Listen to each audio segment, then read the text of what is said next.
Hey everyone, tonight we're starting off not with a famous philosopher or a mighty conqueror, but with a plant that's been mystifying, healing, and frustrating governments for millennia, cannabis. Before we dive in, take a moment to hit that like button and subscribe, but only if you truly enjoy what I share here. Also, drop a comment telling me where you're watching from and what time it is for you. It's always awesome to see our global community tuning in. Now set the mood.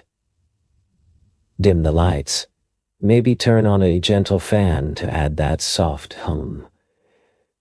And let's slowly unravel this smoky little piece of history together. We're traveling back to roughly 5000 BCE, deep in the Stone Age. Yes, emphasis on stone. Civilization was still in its early stages, with people inventing pottery, domesticating animals, and often succumbing to tiny threats like mosquito bites. Somewhere in what we now call Siberia, a forager likely tossed some cannabis onto a campfire for heat, took a deep inhale, and promptly forgot why they even stepped outside. Archaeologists have since uncovered cannabis seeds in ancient burial sites, which means this plant was important enough to be buried with someone, literally, taken to the grave. Was it part of a sacred ritual, or an ancient version of "don't bury me without my stash"? Given human nature, probably a bit of both. At first, cannabis wasn't about good vibes or deep philosophical thoughts. It was about survival. People made ropes and clothes from its fibers, ate its seeds, and used it like nature's Swiss Army knife. You could sail with it, tie things with it, wear it, and if you accidentally smoked it, suddenly the clouds seemed hilarious.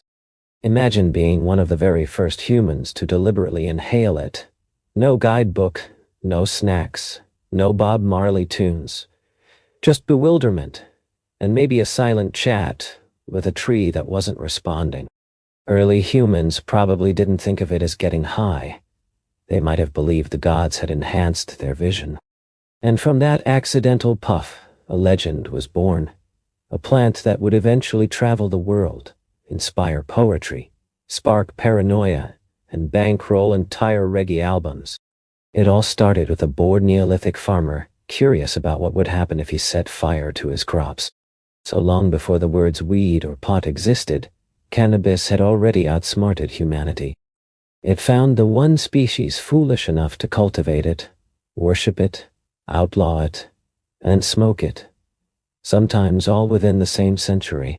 Meet humanity's oldest love-hate relationship. Fast forward to 2700 BCE, when China was inventing pretty much everything: paper, silk, bureaucracy, and apparently the very first medical endorsement for getting high. Enter Emperor Shen Nong, known as the Divine Farmer. A noble title, unless you consider that it means he spent most of his reign taste-testing random plants to see which ones would kill him. The man was essentially the world's first uncontrolled drug trial. According to legend, Shen Nong discovered hundreds of herbs this way, including ginseng tea and, yes, cannabis. His book, The Pentasoking, reads like an ancient Yelp for plants. Cannabis was a remarkable plant known for its versatility. It provided relief from pain, gout, rheumatism, and even forgetfulness. Interestingly, cannabis was likely causing the forgetfulness that it was used to treat. For Shen Nong, the legendary figure in Chinese medicine, weed wasn't seen as a vice at all. It was medicine. Unlike today's common methods of smoking, the ancient Chinese didn't roll cannabis into joints or pass it around socially. Instead, they brewed it into medicinal tonics, ground it into powders, and probably gave it dignified names, something poetic like wind in the bones elixir. It was used to treat fevers, calm nerves, and perhaps made people a bit too confident in their poetry. By this era, hemp was everywhere. Twisted into rope, woven into fabric, even fashioned into paper. Whole towns existed surrounded by cannabis, making it an integral part of daily life. You could spend your entire existence wrapped in this one plant, In your clothes, your scrolls, your fishing nets, and if fortune smiled, a gentle painkiller. It was as if people were living inside a natural, ancient kind of eco-friendly bong. Medical practitioners in ancient China treated cannabis seriously, believing it balanced the body's yin and yang, a refined way of saying it made you relaxed and at ease. Though not considered recreational, history shows that civilizations using substances for spiritual healing often ended up indulging in some giggling fits. While other parts of the world were still grappling with the basics of fire and survival, China had already integrated cannabis into its medical toolkit. Shen Nung may not have understood THC, but he certainly knew this plant could quiet complaints and ease suffering temporarily. In a world often plagued by famine, floods, and looming threats like the Mongol hordes warming up in the distance, that was a genuine step forward in medicine. Meanwhile, while China carefully brewed its cannabis into tonics under medical pretenses, their neighbors on the open grasslands of Central Asia approached the plant differently. Meet the Scythians, the horse-riding nomads who lived outdoors, looking perpetually sleep-deprived, and maintained an attitude best summed up as armed and unbothered. Around 1000 BCE, these nomads decided their death rituals were missing something essential. Smoke, not incense, not sage, but cannabis. The Greek historian Herodotus described how the Scythians tossed hemp seeds onto heated stones inside sealed tents. Within minutes, those tents filled with thick, aromatic clouds. Then, as he put it, they would howl with pleasure, an ancient way of saying somebody's about to freestyle under the stars. This wasn't a casual puff either. It was a full-body baptism in THC. Imagine 20 warriors, covered in tattoos and fur, crawling into a smoke-filled tent and emerging spiritually renewed and mildly disoriented. While the Scythians might not have had a word for relaxation, this was likely the closest feeling they could call that. But the smoke wasn't just for recreation. It held deep, sacred significance. It helped them connect with the spirits of the dead, ease their grief, and truth be told, paint the afterlife as a pretty appealing prospect. Archaeologists have since uncovered golden bongs.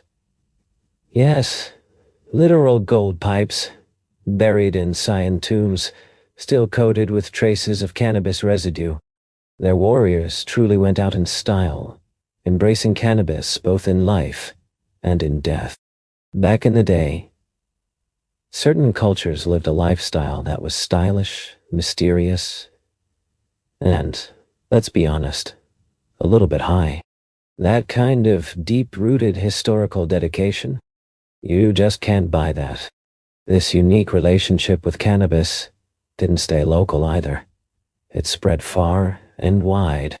From Persia to India, nomads and mystics alike embraced the practice of inhaling cannabis smoke during funerals, festivals, and even philosophical debates.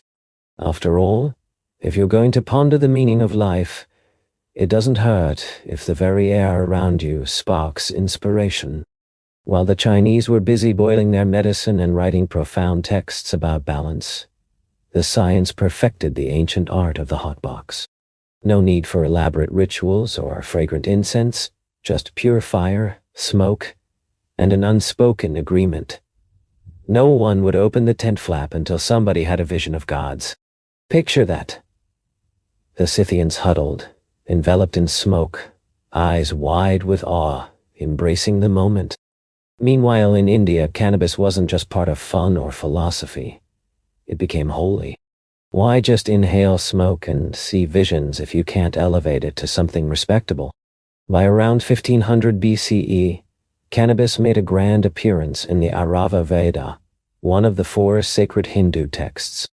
It was named among the 5 sacred plants, considered gifts from the gods, with Shiva himself credited for discovering it beneath a celestial tree. Legend has it that after taking a few puffs, Shiva entered a divine state of calm and bliss. From that day forward, he earned the title Lord of Bang, arguably one of the most legendary titles in religious history. Now, Bang, or bang, wasn't smoke like you might expect. It was drunk. Imagine a smoothie crafted from milk, a mix of spices, crushed cannabis leaves, and the enticing promise of enlightenment. Priests, yogis, and festival-goers would sip this concoction during sacred ceremonies, praising the gods, and sometimes forgetting exactly what they were praising midway through. This wasn't seen as rebellious or illegal. Far from it. It was sacred. In temples, cannabis purified the spirit. In villages, it helped folks tolerate their relatives. It was a perfect trifecta: medicine, meditation, and a mild escape, all packed into one versatile leaf. Festivals like Mahashivaratri turned into full-on divine parties, where worshippers danced, sang hymns, and drank bang, till it felt like the universe itself was vibrating around them. If enlightenment had a recipe, it would be something like this: a dash of devotion, a splash of cannabis, and of course, a regrettable hangover the next morning.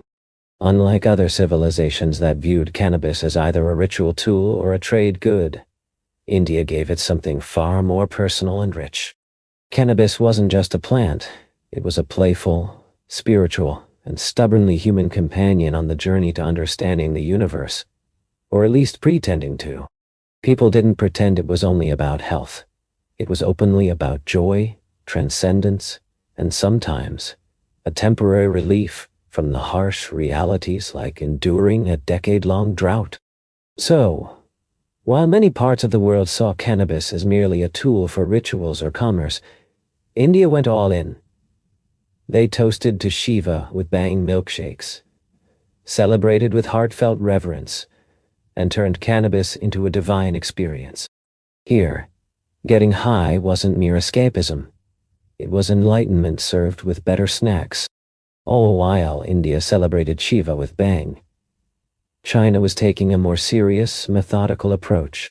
Because even enlightenment in China comes with discipline and deliberate study, not just mystical smoke-filled tents. By around 1000 BCE, cannabis had woven itself into Taoist ritual life, a fascinating blend of meditation, alchemy, and esoteric practices aimed at achieving immortality. Taoist monks believed that burning cannabis incense opened channels to communicate with spirits and glimpse the future. If you've ever experimented, you might imagine it feels incredible for the first 10 minutes, followed by a bewildering couple of hours. Taoist texts sometimes described cannabis as the liberator of sin, evoking a hopeful spirit, until you realize it also sent people wandering aimlessly through forests, attempting to hug clouds. Within their meditations, monks used cannabis incense, claiming it helped them open the gates of perception, a poetic way of saying they became so intoxicated they could hear their heartbeat in stereo. China's intricate relationship with cannabis was not about mere revelry, but philosophical exploration. Taoists did not seek to escape reality. Rather, they aimed to merge with it, essentially to get high enough to feel that the universe was their constant companion. Yet, the early Chinese were methodical and cautious, ensuring that cannabis consumption was carefully measured and combined with other herbs. Its use was meticulously documented in scrolls, likely faintly scented with smoke and perhaps tinged with regret.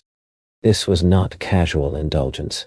It was a structured ritual involving preparation, meditation, and hopeful avoidance of embarrassing incidents. On the other hand, Confucians took a stern stance, disapproving of anything that loosened mental discipline. Where Taoists championed cannabis as a tool to expand consciousness, Confucians dismissed it as a promoter of laziness. This ideological clash represents history's earliest recorded drug policy debate, concluding predictably with superficial consensus but private dissent, everyone pretending agreement while practicing their own habits behind closed doors. Throughout this, cannabis quietly maintained its presence among China's mystics. It was ritualistically burned in temples, scrutinized by scholars, and possibly implicated in the loss of at least one valuable manuscript. What emerged was a civilization that transformed, getting high into a process steeped in morality, philosophy, and bureaucracy. Remarkably, in China, one could inhale the cosmos, but only after ensuring the correct procedures were observed. By this point, cannabis had established itself firmly in human civilization, not merely as a sacred herb or a dubious vice, but as an indispensable, multifunctional plant. It was versatile beyond imagination. You could smoke it, wear it, write on it, build with it, and during dire times, even eat it. Essentially, cannabis functioned as the ancient world's Swiss Army knife, capable of opening more than just bottles, sometimes mining resources too far afield. In ancient China, hemp's utility was omnipresent. Vast fields yielded abundant crops, villagers spun fibers into thread, and scribes fashioned paper from its stalks. In fact, the earliest human texts were recorded on hemp paper, meaning civilization's foundational writings were literally crafted on cannabis. Somewhere, a Taoist monk was probably inhaling smoke from the very plant. Another was diligently penning instructions to stop inhaling this so much. Hemp's fibers earned legendary status for their strength, durability, and resistance to decay. They held fishing nets firmly together, secured ships with sturdy ropes, and occasionally supported the very same people who indulged their philosophical musings after smoking the other half of the plant ended up overburdening themselves. Hemp-based clothing outlasted many marriages and was only slightly less comfortable. But hemp's use went far beyond fabric. Archaeologists have unearthed ancient hemp sandals, bowstrings, and even armor padding, because nothing quite says battle readiness like a soldier clad head to toe in cannabis fibers. Imagine. Somewhere back then, an army might have marched into war completely surrounded by hemp, unknowingly fighting inside history's first all-natural dispensary. As the plant spread westward along trade routes, it took over new continents without even raising a leaf. The Persians turned it into rope. The Egyptians brewed it into ointments. The Greeks, naturally, debated its moral implications over wine. Everyone used hemp. Everyone needed it. And everyone ignored how suspiciously cheerful their weavers always appeared. Hemp had become a silent empire builder. It required no swords or soldiers, just strength, flexibility, and a faint herbal scent that lingered through centuries. While kings fought over gold and glory, hemp simply waited patiently in the corner for humanity to remember it once again. And eventually they did. Not for rope or scrolls, but for smoke. The era of practical hemp use faded, giving way to an age of recreational enlightenment. By the time cannabis drifted into ancient Persia, it had already served as medicine, rope, and incense. The Persians looked at this miraculous plant and, being Persians, decided it must teach them something profound about the universe. Because in that part of the world, even getting high came with a reading list. The Assyrians were the first regular users, calling it konobu, a word suspiciously close to cannabis because it is the same. They burned it in temples, not for recreation but for divine insight. Essentially, ancient priestly code for preparing to smell colors. When cannabis reached the Persian heartlands, it quickly found a place among Zoroastrian mystics, who already embraced fire altars, cosmic dualism, and existential dread. The only thing missing was a mood lifter. They believed that the smoke carried prayers to the heavens, which admittedly it did, along with a few brain cells. Then came the philosophers. Persia overflowed with people who loved sitting cross-legged, debating metaphysics until everyone forgot the original question. Cannabis fit right in. It dulled pain, softened reality's edges, and made the long conversations about truth almost bearable. Ancient accounts reveal some priests used it during rituals to free the mind from doubt. Modern translation. Suddenly, everything made perfect sense. But not everyone approved. As usual, the ruling elite caught wind of this and panicked. If people could reach the divine without paying temple fees, societal order might unravel. Thus began cannabis' long career as a suspicious substance, respected in private, condemned in public. As cannabis traveled westward along the Silk Road, its journey was propelled by Persian traders who didn't just carry a plant, they carried an evolving idea. Passed quietly among incense burners, cannabis transformed as it moved through cultures, adopting new names, rituals, and accumulating a reputation for philosophical complexity that was, in a sense, chaotic. By the time it reached Greece, cannabis had shed its identity as merely a plant. It had become a portable enlightenment kit, a catalyst for contemplation without clear instructions on how to use it. Persia, in this sense, elevated cannabis from simple botanical to philosophical muse. They turned smoke into spirit, made reflection a social activity, and fashioned a plant into a conversational partner in deep debates. Debates so engrossing that they often culminated in participants saying, "Wait, what were we even talking about?" As cannabis drifted down the Nile to Egypt, it found a civilization steeped in divine bureaucracy. The gods had assigned roles, priests were burdened with paperwork, and the populace tirelessly built pyramids without protection from labor abuses.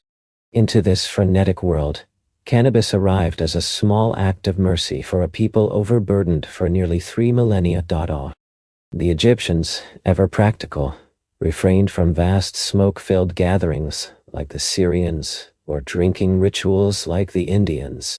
Instead, they embraced cannabis primarily for medical purposes, which often meant they claimed it was medicine, and then used it to treat an astonishing range of conditions. Evidence of this medicinal use appears in the Ebers Papyrus, a 3,500-year-old medical text where cannabis was prescribed for inflammation, glaucoma, menstrual pain, and even, notoriously, bad temper, a remedy that might have saved pharaohs from countless conflicts. Priests served as the custodians of cannabis, skillfully blending it into balms, oils, and incense for sacred rituals. Imagine a high priest waving a censer wafting fragrant smoke while solemnly asserting its spiritual purity, an attitude not unlike insisting tequila is purely ceremonial. The sweet scent of cannabis-laden incense was believed to bridge prayers to the gods, fostering a sense of spiritual closeness within temple walls. Remarkably, cannabis influence extended beyond life into the afterlife. Traces have been found woven into mummy wrappings and burial chambers. This implies someone thought, if I'm crossing into eternity, I should bring cannabis along. It's an understandable choice. Eternity was a long journey, and the afterlife might involve the arduous task of farming once again. Women were not excluded from cannabis embrace. Ancient Egyptian midwives recommended it to ease the pain of childbirth. A bold prescription considering there were no epidurals, only divine chants, and whatever herbs could be discreetly brought past temple gatekeepers. You can almost hear the soothing advice. Breathe deeply, my queen, and apply the oil. The nobility, too, indulged in cannabis comforts. Pharaohs, burdened by the weight of their crowns and infinite meetings about pyramid deadlines, turned to cannabis ointments to relieve persistent migraines. In some, Egyptians did more than erect grand monuments. They fashioned coping mechanisms. Cannabis wasn't an act of rebellion, but a crucial tool for survival. When gods demand perfection, the climate is unforgiving, and workers collapse under the sun's weight. A humble green plant begins to resemble a blessing from the divine. By the time cannabis arrived in ancient Greece, the locals had already refined 2 quintessential national pastimes, setting the stage for cannabis to become yet another thread woven into their rich cultural tapestry. The ancient Greeks had a fascinating way of approaching cannabis, weaving it intricately into their culture of contemplation and conviviality. Cannabis, a plant that seemed perfectly suited to both introspective thought and a touch of lively chaos, found its place in Greek society, not as a novelty but as a subject for serious intellectual inquiry. The Greeks didn't claim to have invented cannabis use. Rather, they elevated its discussion to the level of philosophy, as they did with many aspects of life. To them, nothing held true significance until it had been debated extensively, categorized thoughtfully, and transformed into a topic worthy of a symposium. This fusion of weed and wisdom marked the beginning of a philosophical relationship that Plato might have whimsically dubbed the Republic of Chill. Esteemed physicians like Hippocrates and Dioscorides included mentions of cannabis in their medical works, noting its effectiveness in treating inflammation, earax, and even the pain of the soul. Perhaps the earliest written record of addressing what we might now call existential dread. While there's no evidence of anyone rolling joints beneath the shadows of the Acropolis, it's clear that cannabis was present, and likely a topic woven into the profound and serious conversations typical of Greek intellectual gatherings.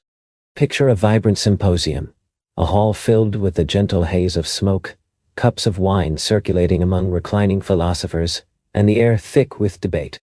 Someone might casually propose, my friends, could it be that reality itself is but an illusion? Heads nod thoughtfully. A spirited argument ensues, and from a corner, a soft cough interrupts as one participant, perhaps overindulged in medicinal incense. To the Greeks, cannabis was not scandalous but natural. It grew wild, healed the body, and once in a while sparked insights so sharp they could disrupt friendships. Soldiers depended on hemp to tend to wounds, while philosophers probably employed it to challenge the very logic underpinning their beliefs. Everyone interacted with the plant from their own unique perspective. Even Herodotus, often called the ancient world's travel writer, chronicled the Scythians' exuberant use of the plantain's vapors, acknowledging its cultural significance beyond Greece. While the Greeks admired cannabis, they maintained a public air of detachment, much like modern individuals who respect the idea of yoga retreats, but rarely partake. Greek thinkers didn't need cannabis to ponder life's big questions. They were already relentless in their inquiries into gods, laws, morality, and even the curious discomfort of their sandals. Cannabis merely amplified the importance of those questions, adding a nuanced layer to their explorations.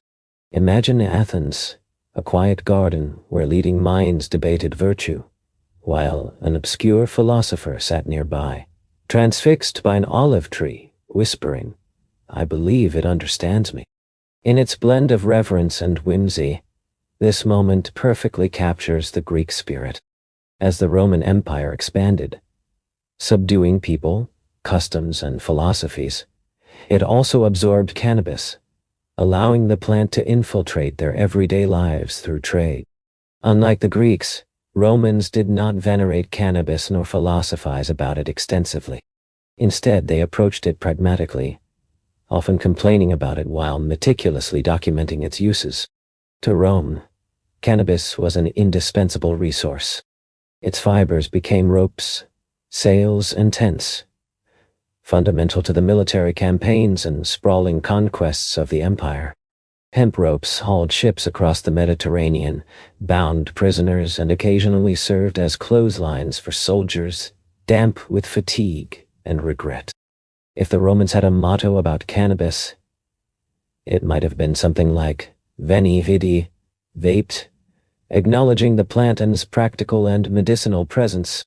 The famous physician Dioscorides, who was originally Greek, became part of Rome's vast cultural borrowing, much like the empire did with countless other aspects of the ancient world. Cannabis in ancient Rome was highly recommended for a variety of ailments like earax, gout, and joint pain, conditions that likely affected a large portion of the population after years of relentless marching, battling, and attending public festivities. Interestingly, it was also believed to reduce sexual desire, a prescription that didn't sit well with the Roman Senate and certainly hurt the plant's popularity at the political level. Meanwhile, Roman women had their own uses for cannabis-infused oils, applying them as beauty treatments that allegedly softened the skin and alleviated female health complaints. Considering the often questionable quality of Roman plumbing and diet, these treatments were probably some of the few comforts their bodies enjoyed all year long. But don't picture stoned marble statues lazily hanging out in the forums. For the Romans, intoxication was a serious moral concern. Wine was seen as a symbol of civilization and refinement, while hashish and other cannabis products stirred suspicion and disdain. Anything that made you feel blissfully happy without being taxed or controlled was seen as a threat to social order. So while hemp was ubiquitous, used for ropes, sails, and textiles, the actual act of smoking cannabis was mostly reserved for foreigners, mystics, or that one eccentric uncle who endlessly rambled about the stars. Still, cannabis spread quietly but steadily throughout the Roman Empire, much like whispered gossip in a crowded bathhouse. Roman soldiers carried hemp seeds with them to distant provinces, inadvertently sowing the seeds for what would become some of Europe's earliest cannabis farmlands. From Britain's damp isles to the sun-baked deserts of North Africa, cannabis embedded itself into the land and culture, persistently thriving like any other idea Rome tried unsuccessfully to suppress.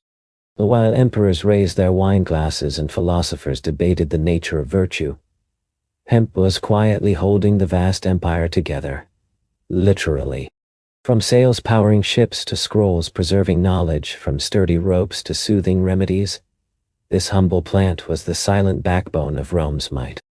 The empire may eventually crumbled, but cannabis endured, patiently waiting in the shadows for the next great civilization, eager to claim credit for its discovery. By the height of the Silk Road's golden age, cannabis achieved what every empire dreams of: total globalization without a single battlefield casualty. No armies, no wars, just merchants traveling the dusty caravan routes, sharing goods, stories, and a shared appreciation for this versatile plant.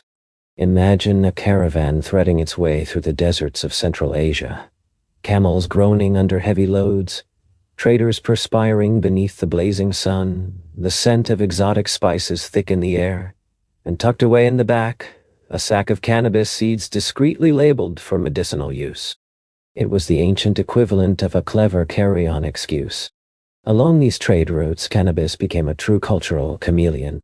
In China, it was valued for medicine and papermaking. In India, it acquired sacred status. In Persia, it represented wisdom through smoke.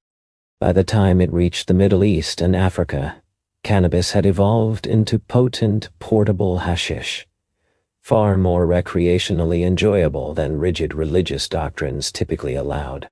Merchants didn't simply exchange silk and spices along the Silk Road.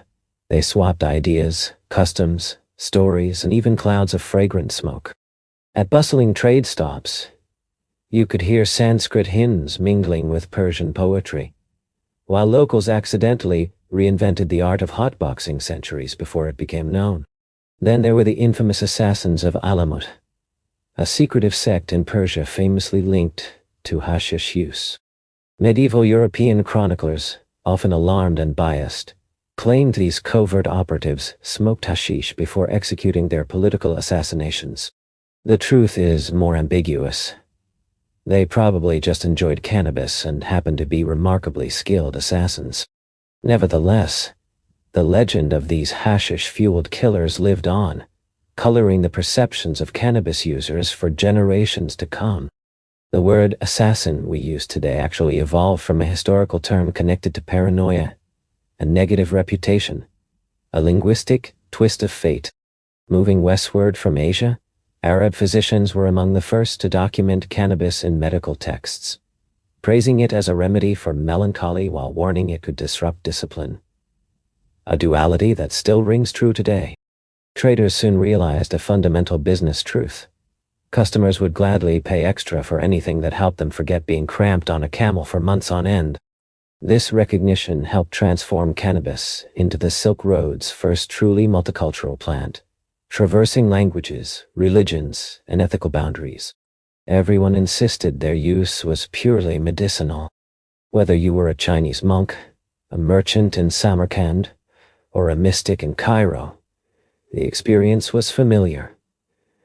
The scent of smoke mingled with dust, accompanying gentle moments of insight.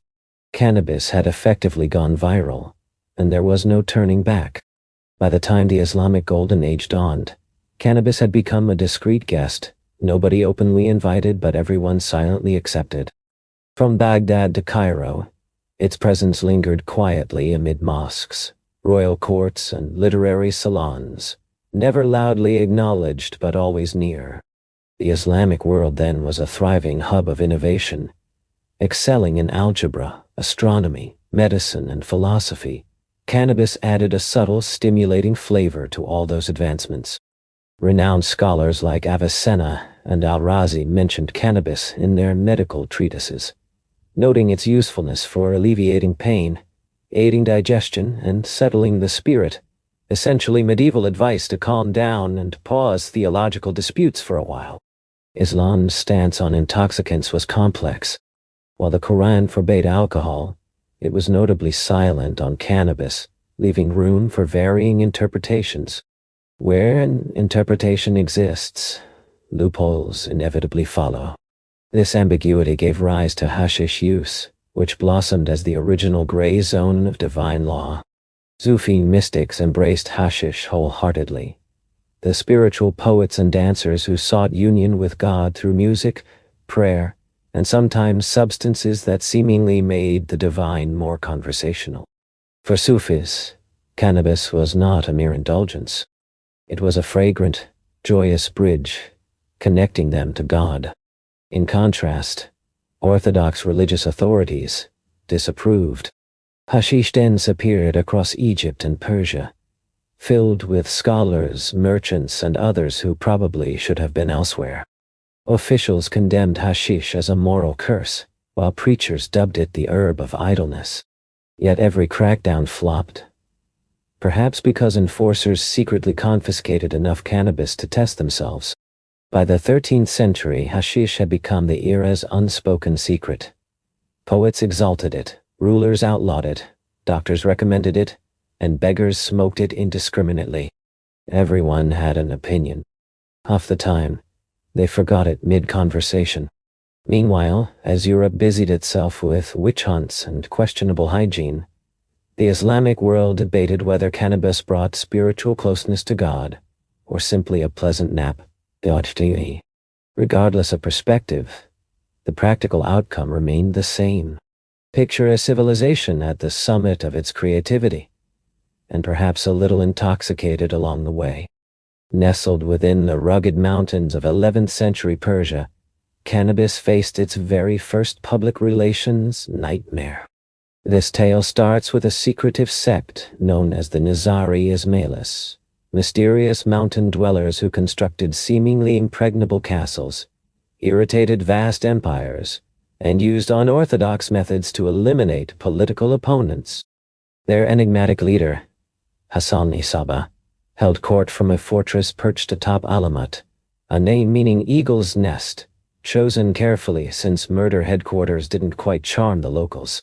Medieval whispers spoke of his disciples, the Hashashin, supposedly indulging in hashish before embarking on their deadly missions.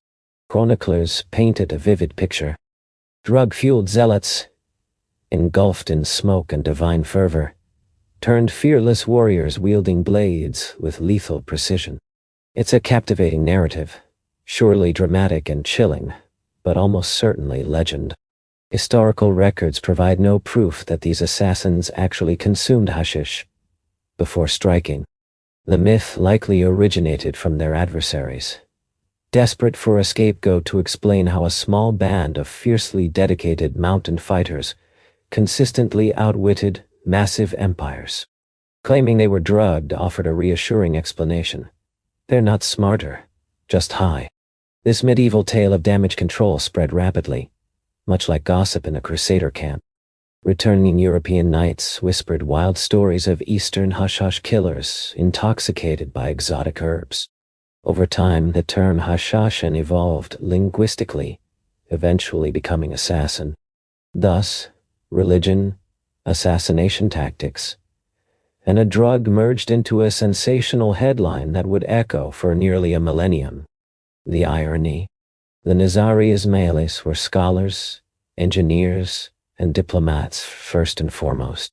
They constructed libraries, brokered treaties, and engaged in targeted killings sparingly, although admittedly, these were not infrequent occurrences. The notion of pre-assassination intoxication was probably fueled by chroniclers who also fancied tales of dragons lurking in Ethiopia.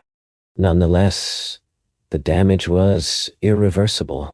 Hashish became permanently linked with covert violence, although this connection rested solely on medieval rumors and a chronic lack of verification. So next time you hear the word assassin, remember it stems from an exaggerated rumor about a scholarly Persian sect who might or might not have enjoyed herbal incense. Their legendary myth persisted, their fortresses crumbled, and the reputation of cannabis shifted dramatically. From a revered plant to a suspect substance, and humanity, as ever, learned precious little from this saga. By the time cannabis drifted into medieval Europe, the continent had already crafted its familiar pattern for managing unfamiliar ideas. Fear them, outlaw them, and then secretly use them anyway. Hemp as a material, fiber, oil, rope, had been accepted for centuries without question. But the moment someone chose to light it instead of spinning it, the church stepped into the fray. To put it kindly, medieval Europe was not exactly fertile ground for experimentation. With crusades raging, famines ravaging the land, and plagues wiping out a third of the population, people were barely holding on to social stability. During the Middle Ages, the church exerted immense control over every aspect of life, from law and medicine to one's prospects for eternal salvation. It certainly frowned upon any substances that might make peasants giggle during solemn sermons. Yet, cannabis managed to slip through the cracks. Monks cultivated hemp in monastery gardens, valuing it for practical uses like making parchment and prayer ropes, even as they penned moral condemnations against so-called sinful herbs. One can imagine at least one curious monk sampling the plant and experiencing a profound spiritual moment, perhaps fixated on a flickering candle flame while 37 Gregorian chants resonated in his mind. By the 13th century, doctors and apothecaries were quietly prescribing cannabis oil to treat pain, fever, and what they delicately termed female complaints. Its effectiveness, however, only fueled suspicion. Healing that came without divine intervention was problematic. The church wanted miracles to flow from heaven alone, not from a humble garden herb. Meanwhile, tales from crusaders returning from the East stirred unease in Europe. They spoke of hashish dens, dark rooms where people relaxed peacefully rather than fighting. Chroniclers described those who smoked this madness into their souls. Simply put, these folks appeared happy, a notion that Europe found disturbing and wrong. Soon enough, cannabis earned a spot among the church's growing list of condemned things: pagan rituals, heresy, women reading, and now, the pursuit of good moods. Official proclamations labeled it the devil's herb. Yet behind closed doors, midwives, herbalists, and those suffering from chronic pain continued to use it, guided by a pragmatic attitude toward divinity's priorities. Through this, Europe demonstrated a remarkable feat, transforming a versatile, harmless plant into a moral crisis, a talent it has retained to this day. Hemp remained legal as long as it served practical purposes without hinting at pleasure. But should it threaten to induce joy, it was swiftly excommunicated. Thus started Europe's longest-standing tradition. Fearing and yet depending on the very same thing. By the late Middle Ages, cannabis had done something few humans managed. It survived it all. Empires rose and fell. Languages transformed. Entire civilizations burned to ash. Yet this resilient green plant kept sprouting wherever stress was high and soil was fertile. Europe relied on hemp for ropes, sails, paper, and clothing. The age of exploration was in many ways powered by weed, not the intoxicating kind, but the type that fortified ships. Without hemp rigging, corking, and even comfort wear like hemp underwear, Columbus' journey to the New World might never have happened. So, in a curious twist, cannabis can claim some credit for accidentally discovering America. Despite its widespread utility, cannabis' reputation was a patchwork of contradictions. To the working class, it was an essential crop. To doctors, a healing remedy. To the church, yet another scapegoat to blame for moral decline. Everyone either needed it, despised it, or both, encapsulating much of human civilization in one plant. Entering the Renaissance, science and philosophy flourished. Researchers dissected corpses while apothecaries discreetly stocked cannabis for ailments like pain, Caesaris, and insomnia. Poets subtly referenced it in verse. Even as Europe officially disapproved of pleasure, the plant was quietly reclaiming its place in medicine cabinets and literature, weaving its complex role into the fabric of society. Throughout history, the story of cannabis is as winding and complex as the plant itself. Initially revered and deeply woven into the fabric of ancient cultures, its role shifted dramatically over the centuries. The earliest tales involved selective use, reminiscent of how early societies crafted their judgments and myths.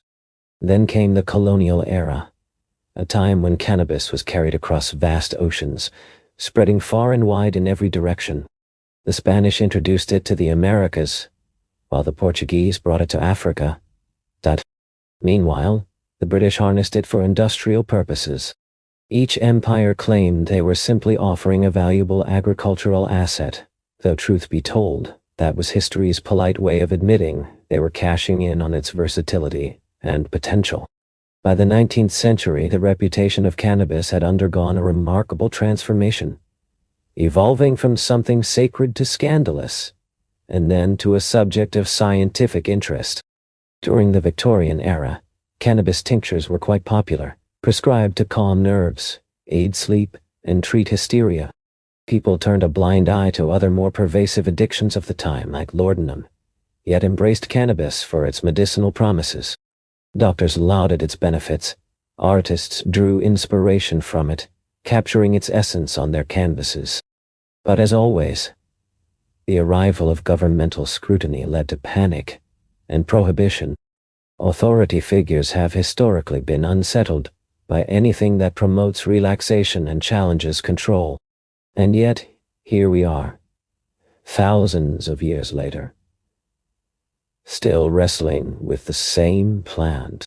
A plant that has outlived pharaohs, philosophers, popes, and prohibition alike.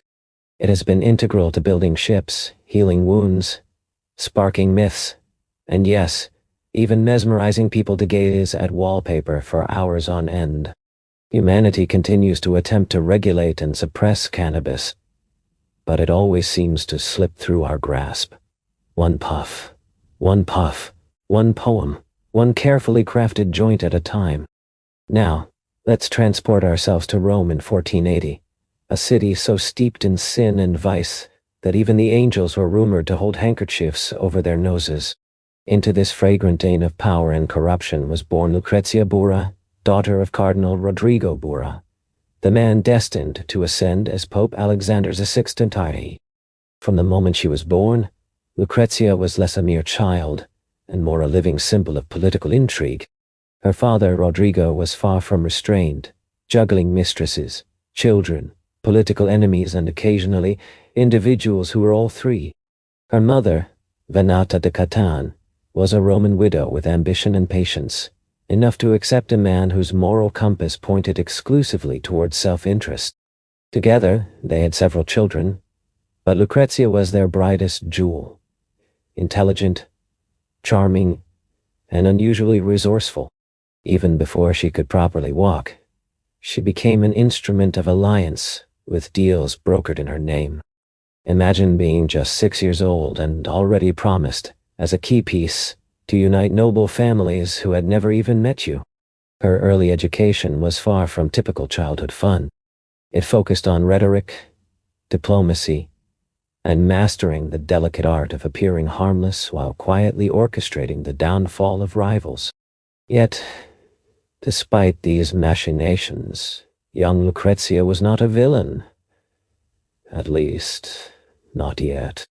Contemporary descriptions paint her as graceful and fair-haired, possessing a beauty so captivating Renaissance poets composed odes dedicated to her, before, as the tales go, succumbing to poisoning at dinner parties. Her tutors ensured she was well-versed in Latin, music, and poetry, skills crafted not to empower her independence, but to mold her into the ideal wife, or more accurately, the perfect bargaining chip.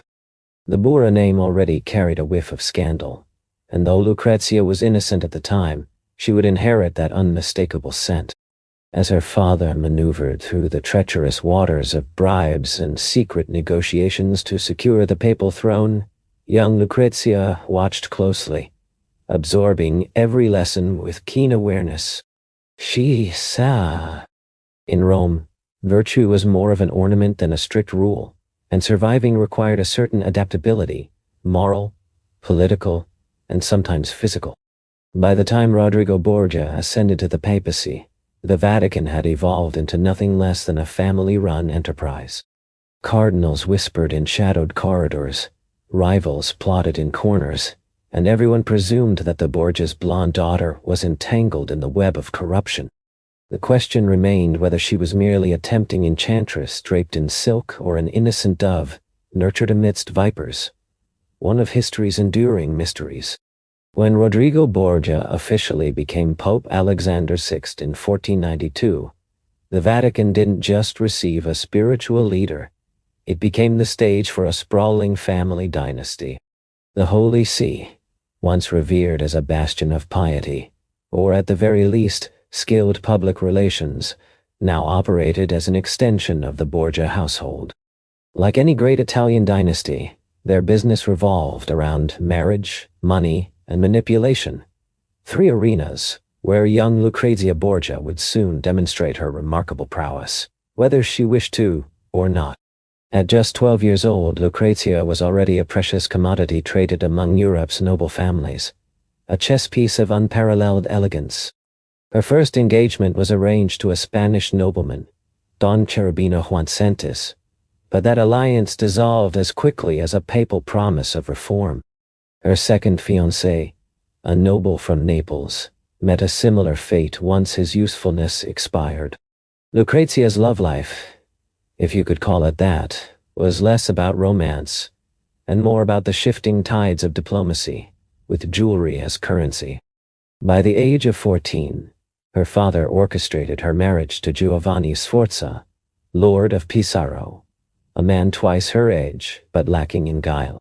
This union was purely a strategic alliance, designed to strengthen the bonds between the papal throne and one of Italy's most powerful families. Naturally, the wedding was an extravagant affair. Rome's nobility feasted beneath frescoed ceilings, raised golden goblets and toasts, and collectively chose to ignore the disquieting fact that the Pope's daughter had become a living political treaty. Behind her flawless smile and delicate lace, Lucretia played her part with impeccable grace. She was charming, impeccably manners, and spoke with the sweetness of an angel. Yet angels fared poorly in Vatican politics. Before long, her husband fell out of favor as the Borgias shifted their alliances. And when the Borgias realigned, it often meant that someone would disappear, resign, or fall mysteriously ill. Giovanni Sforza didn't wait for any divine verdict. He fled Rome, leveling a shocking accusation against both the Pope and Lucretia. A scandal alleging an incestuous affair. This outburst made Rome both gasp and chuckle in stunned disbelief. Lucretia, scarcely 16, suddenly became the subject of whispers at every European court, cast alternately as the innocent victim and the dangerous temptress. Yet the Borgias did not crumble beneath the weight of gossip. Instead, they turned scandal into strategy. Pope Alexander VI declared the marriage null and void on the grounds of non-consummation, a ruling that must have been excruciatingly awkward for all parties involved. Giovanni was publicly humiliated. Lucretia was freed from her bonds, and the relentless game of political alliances continued unabated. Barely given time to recover from the annulment, Lucretia's father moved swiftly with a new plan, elegantly wrapped in the richest Neapolitan silk. Her next husband would be Alonso of Aragon, a dashing nobleman whose arrival portended yet another chapter in the complex web of the Borgia dynasty. Lucretia Borgia was the young prince and the illegitimate son of the King of Naples. This union promised much-needed stability for the Papal States, and, more crucially, a powerful ally in the ever-shifting landscape of Italian politics. At just 17, Lucretia appeared genuinely happy for the first time in years. Alonso was close to her age, known for his kindness and good looks, a welcome change from her previous husband, Giovanni Forza, whose primary trait had been paranoia. Together, Lucretia and Alonso had a son named Rodrigo, after her father, because, as anyone would agree, there's no better way to remind everyone of your family's legacy than by carrying the name forward. For a brief, shining moment, the Borgia's family seemed almost respectable. But in Renaissance Rome, respectability didn't sell. Political fortune shifted with alarming speed, outpacing even the most flexible morals. And soon enough, Lucretia's alliance with Naples fell apart. Her brother Cesare Borgia, charming, brilliant, and occasionally lethal, decided that Alonso was no longer useful.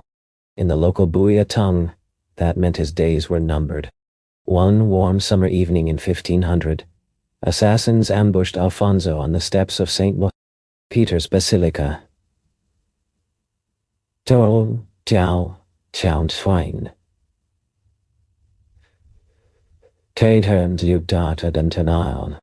Against all odds, he survived the initial attack, a true miracle. But while recovering in his chambers, someone strangled him quietly and effectively. Eyewitnesses whispered that Cesare's men had done the deed, while others murmured that it was Lucretia herself who pressed the pillow. As with so many Borgia stories, the real truth likely rested somewhere between ghastly reality and wild rumor. Lucretia reportedly wept bitterly, but it's impossible to know if her tears were for lost love or slipping power.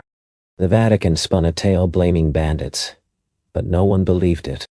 Rome's gossip factories exploded with stories. The Pope's daughter was a poisoner, a black widow lurking by the Tiber. Guilty or not, her reputation was sealed tighter than the doors of the confessional. Yet, instead of crumbling under the weight of scandal, Lucretia adapted swiftly. She mastered the subtle art of seeming fragile while quietly outlasting everyone who ever crossed her path. She retreated to convents for reflection, or as cynics claimed, to wait out the storm of public outrage.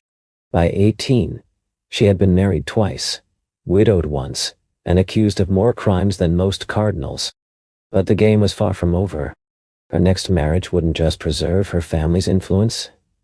It would elevate her from papal pariah to duchess. In 1502, at the age of 22, Lucretia Borgia became the Duchess of Ferrara-d'Adda. For once, not everyone recoiled in horror. Her marriage to Alfonso d'Este, heir to the prestigious d'Este family, was less a romantic affair and more a desperate political move. The Borgias needed respectability after a decade marked by bloodshed, rumors, and mysterious deaths. Ferrara, meanwhile, sought papal favor and a substantial dowry. So, both families put aside their reservations and smiled through their noses held high. When Lucretia arrived in Ferrara, she brought lavish wagons laden with gold, exquisite fabrics, servants, musicians, and a reputation so toxic it threatened to wilt the city's most splendid roses. The d'Este, famed for their refined taste, didn't quite know what to make of her. Couriers murmured that her rings concealed poison, that her perfume was tinged with arsenic, and that even kissing her hand could be a deadly act. One poet went so far as to claim her smile hid a venomous secret. Yet, beneath the shadow of these whispered fears, stood a woman who had already survived more than most, ready to redefine her story on her own terms.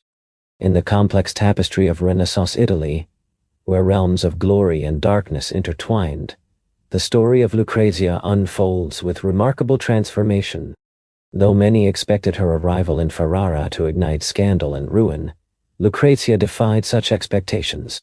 Instead of destruction, she brought renewal, not just for the city, but for herself. Far from the infamous tales that clung to her name, she cultivated a court that blossomed into a radiant hub of culture and intellect. The halls echoed with the voices of poets, scholars, and philosophers, and even the famously hard-to-impress Niccolò Machiavelli acknowledged her refined political grace. For a woman whose name had once become a byword for disgrace, Lucretia's reinvention was nothing short of extraordinary. Though her marriage to Alfonso d'Este lacked romantic warmth, Alfonso favored his canons over conversation. The bond they shared was steady and functional. Alfonso respected her sharp mind and relied on her to manage state affairs during his absences. Lucretia stepped naturally into the role of unofficial diplomat for the duchy, adeptly mediating among quarreling powers and crafting letters infused with tact and elegance. Yet, despite this resurgence, shadows from her past in Rome loomed persistently. Her father, Pope Alexander VI, had died in 1503 under suspicious circumstances. Legend holds that he and Cesare Borgia inadvertently consumed poisoned wine intended for another victim. This cruel twist of fate shattered the Borgia dynasty virtually overnight. The family's once untouchable name fell into disgrace, becoming a whisper among enemies and a curse on their legacy. Lucretia, ever pragmatic, chose to distance herself quietly from this ignominious history. In Ferrara, she ceased being merely the Pope's daughter or suspected poisoner. She emerged as the composed and determined duchess, intent on transcending the dark legends that haunted her. For a time, she achieved this remarkable feat. Yet, this peace was fragile. The death of Pope Alexander VI and the sudden collapse of the Borgia Empire unleashed forces beyond her control. Without her father's powerful shield, the Vatican and its allies turned mercilessly on the Borgias. Cesare, her brother and the family's fierce enforcer, lost his lands, armies, and influence. His downfall was tragic and swift, captured, imprisoned, and ultimately murdered in Spain at just 31 years old. A far cry from the man who once intimidated princes and dukes. With the Borgia name so stained, Lucretia found herself isolated amid enemies. In Rome, whispers branded her as a symbol of sin. In Ferrara, she faced courteous but biting scandal. Rumors flew, poisonings, incest, betrayal, all the dark tales that Renaissance courts traded in hushed tones. Yet Lucretia neither faltered nor fled. Instead, she grew quieter and colder, her calculations more precise. Her letters to allies reveal a woman cloaked in melancholy grace, embracing the label of one bedeviled by misfortune. This was a deliberate choice. She never denied her past, but she chose to outlive it, rising above the shadows cast by history's cruel hand. While her relatives were stripped of their noble titles and driven out of cities, she remained firmly rooted in Ferrara. It was as if, after surviving a devastating shipwreck, she had somehow found herself standing alone on a golden island. Alfonso, her husband, who had initially kept his guard up around his infamous bride, gradually grew to depend on her more and more. Lucretia managed correspondence with deftness, oversaw the estates efficiently, and hosted ambassadors with such grace and sophistication that she became indispensable to the court. Though she was birthed into scandal, the Duchess of Ferrara had become a master of endurance. Yet, an unseen shadow lingered within the walls of her chambers. an uncomfortable awareness that the stain on her family's name was indelible. The silence from Rome about the Borgias was deafening, but as Lucretia understood very well, silence rarely meant innocence. It was the kind of quiet that suggests people are only waiting for the next whisper, the next scandal to be confirmed. By the early 1510s, Lucretia Borgia had accomplished what many thought impossible, transforming from the Vatican's notorious daughter to one of the most respected duchesses in Renaissance Italy. Her court in Ferrara blossomed into a haven for poets, painters, and philosophers alike. A kind of cultural refuge where brilliant but troubled minds could grumble about the Pope over fine wine. Thanks to her patronage, Ferrara became a shining jewel of the Italian Renaissance. She supported renowned writers like Ludovico Ariosto, whose work Orlando Furioso would go on to be celebrated as a literary masterpiece. Musicians such as Josquin des and Antonio da Cabezon performed within her court, filling the ducal palace with a mix of sacred hymns and intriguingly secular ballads. Lucretia herself was not just a patron. She played the lute, penned poetry, and hosted salons that made even the sophisticated circles of Florence seem provincial in comparison. What truly set Lucretia apart was not simply her exquisite taste. It was the subtle power she wielded. While Alfonso obsessed over the design of fortifications and the intricacies of artillery, often speaking at length about cannon calibers, Lucretia managed diplomacy with a velvet touch. Ambassadors from France, Spain, and Venice remarked on her intelligence and charm, frequently noting with barely concealed admiration that she seemed entirely unlike her infamous family. Yet, despite her accomplishments, whispers continued to trail her everywhere she went. Guests would stroll through the grand halls of Ferrara, admire the frescoes, sip her exquisite wine, and then quietly wonder if she still kept a vial of poison hidden among her perfumes. The Renaissance reveled in stories of redemption shrouded with suspicion. Behind closed doors, Lucretia's life was far less glamorous. She bore several children, suffered miscarriages, and faced the harsh reality of a husband who was more soldier than lover. Nevertheless, she refused to let tragedy define her existence. In her letters, she wrote about faith, music, and the peace of the soul, words that sounded less like confessions and more like a shield for self-preservation. Her relationship with the church was complex. She funded monasteries and charitable institutions, possibly driven by guilt, or perhaps because in Italy, securing salvation was as much a financial investment as a spiritual one. She even formed friendships with clerics interested in reform, but always maintained a cautious distance. After all, in a family that once wielded the papacy with the ruthlessness of a criminal syndicate, trust came with a price.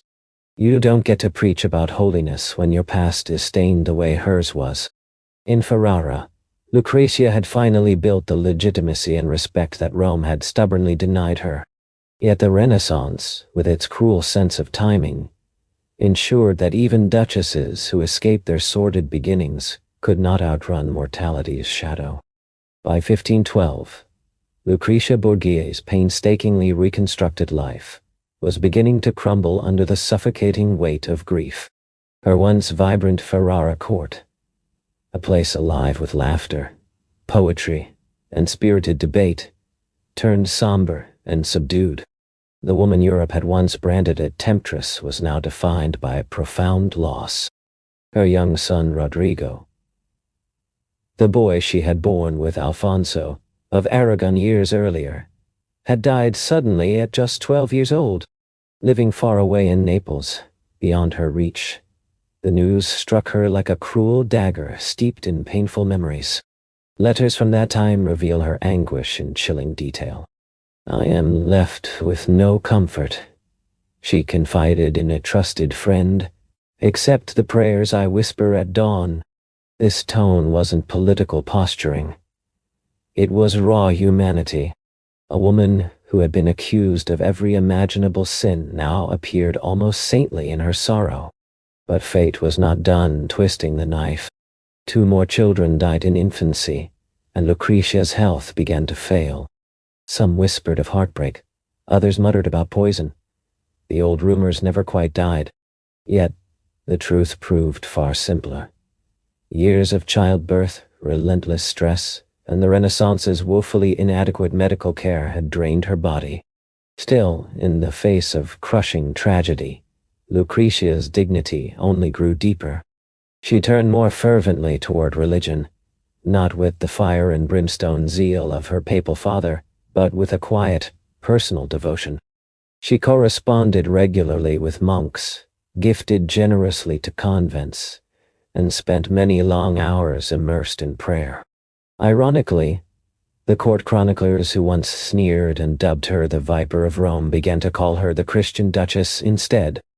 Her husband, Alonso, a man more familiar with cannons than condolences, reportedly grew to admire her resilience. He started to rely on her judgment again, even though she was frequently ill and withdrawn. The irony was not lost on anyone. The woman once branded as a schemer, steeped in poison and lust, now embodied piety and calm composure. To outsiders, it seemed like redemption. To Lucretia, it may have felt more like sheer exhaustion. The relentless games of politics, the devastating deaths, the cruel whispers, all of it had seared through her spirit. Yet she was not finished. Her final years would show that even weakened, she could still command the stage. This time, she needed no masks or intrigue, just a quiet reckoning with the legend she had become. By 1518, Lucretia Borgia was no longer the dazzling duchess who had once captured Ferrara salons and hearts. Instead, she transformed into something quieter, softer, yet no less magnetic. The gossipmongers of Rome had moved on to fresher scandals, and in their silence, Lucretia found a fragile peace. Her days now revolved around her surviving children, her deepening faith, and the daily rituals of a court that no longer demanded she prove herself. Her eldest living son, Ercole, was being prepared as the future Duke of Ferrara, and she adored him, writing letters filled with affection and hope for his future. The atmosphere surrounding Lucretia was tinged with gentle advice and an air of quiet fatalism, as if she sensed her time was drawing near. Meanwhile, Alonso, her husband, remained deeply immersed in his political duties and the affairs of fortifications. Their marriage, once perhaps fiery, had settled into a steady, quiet partnership. Whatever sparks of love had once ignited between them had evolved into something firmer, mutual respect, or maybe a shared endurance. Yet, beneath this calm lay shadows. Lucretia's health, fragile from years of childbirth and the relentless strains of life, worsened significantly. She was plagued by chronic fevers, debilitating exhaustion, and fainting spells, which left her bedridden for long stretches. But true to the Borgia spirit, she refused to allow her illness to diminish her grace. Visitors often described her as serene, even luminous, a light shining through despite her failing body. In June 1519, Lucretia faced another harrowing ordeal, her 10th pregnancy. After a difficult labor, she gave birth to a stillborn daughter. This tragedy was followed by severe complications, as infection took hold. Given the limitations of Renaissance medicine, which largely relied on herbs, prayers, and hopeful remedies, little could be done to save her. As her fever worsened, Lucretia requested confession and received the sacraments. She asked to be left in quiet solitude with her chaplain during those final moments. Accounts from those days depict her as calm, composed, and resolute, far from the scandalous image of the Vatican seductress propagated in pamphlets. On June 24, 1519, at just 39 years old, Lucretia Borgia passed away. Her final words reportedly were a heartfelt prayer for the well-being of her children and a plea for peace for those who had wronged her. The city of Ferrara grieved deeply. Poets wept openly. Members of the court spoke earnestly about her kindness. Even skeptics who had questioned her virtues acknowledged that she died as a genuine Christian lady. The Duke arranged for her burial at the convent of Corpus Domini, a peaceful sanctuary that suited her far better than any gilded palace. In death, Lucretia achieved what had eluded her in life: a true silence, not the silence of rumor or scandal, but the quiet peace of being finally left alone. Lucretia Borgia's story did not end with her death. Instead, it became immortalized within months, through pamphlets, poems, and chronicles that swept across Europe. Her life was reshaped into legend. To some, she emerged as the quintessential Renaissance monster, the Pope's daughter entwined in poison, lust, and intrigue. To others, she appeared as the innocent pawn, a woman ensnared in a web created by men far more ruthless than herself. As was often the case with the Borgias, the truth was somewhere in between, both, and neither wholly fitting those extremes. Writers in later centuries reveled in her contradictions. Victor Hugo dramatized her as the deadly femme fatale in his 1833 play Lucretia Borgia. Donizetti transformed that same myth into an opera, giving her a voice that soared across realms of guilt and vengeance. Artists portrayed her with flowing golden hair and cold, penetrating eyes, one hand clutching a goblet, the other resting on a skull. A figure part Madonna, part executioner. Even Machiavelli, who had encountered her brother Cesare, hinted that her political savvy made her as formidable as any prince. Yet, those who studied her surviving letters discovered a different side entirely. A woman who spoke tenderly about her children, who carefully managed the convent's accounts, who maintained daily prayers, and who signed her correspondence simply as your most devoted Lucrezia. There was no venom, no seduction, only sharp intelligence and a deep, lingering melancholy. Her legend endured because she embodied the very contradictions of the Renaissance. She was beauty entwined with corruption, grace fused with ambition, sanctity juxtaposed against sin. She lived in a tumultuous era when men polluted entire cities and called it diplomacy. Yet, because she was a woman, every smile she offered was met with suspicion. The same world that absolved popes of murder never forgave Lucretia for simply surviving in that brutal reality. Centuries later, historians began to restore her humanity. Today, modern scholarship no longer views her as the she-devil of Rome, but rather as a political survivor born into an impossible family. She played the role forced upon her, and played it so well that her legacy still captivates imaginations nearly 500 years on. In the end, Lucretia Borgia became exactly what history loves most: a fascinating riddle, written in perfect yet enigmatic handwriting. Whether you see her as a saint or a serpent depends on who tells the tale. But one truth remains clear: few women have ever danced so gracefully on the razor's edge between damnation and immortality. Even in death, whispers of her name echoed across time. At the heart of ancient Rome, nestled between the Aventine and Palatine hills, stood a monument to chaos and glory, the Circus Maximus. It was far more than a mere arena.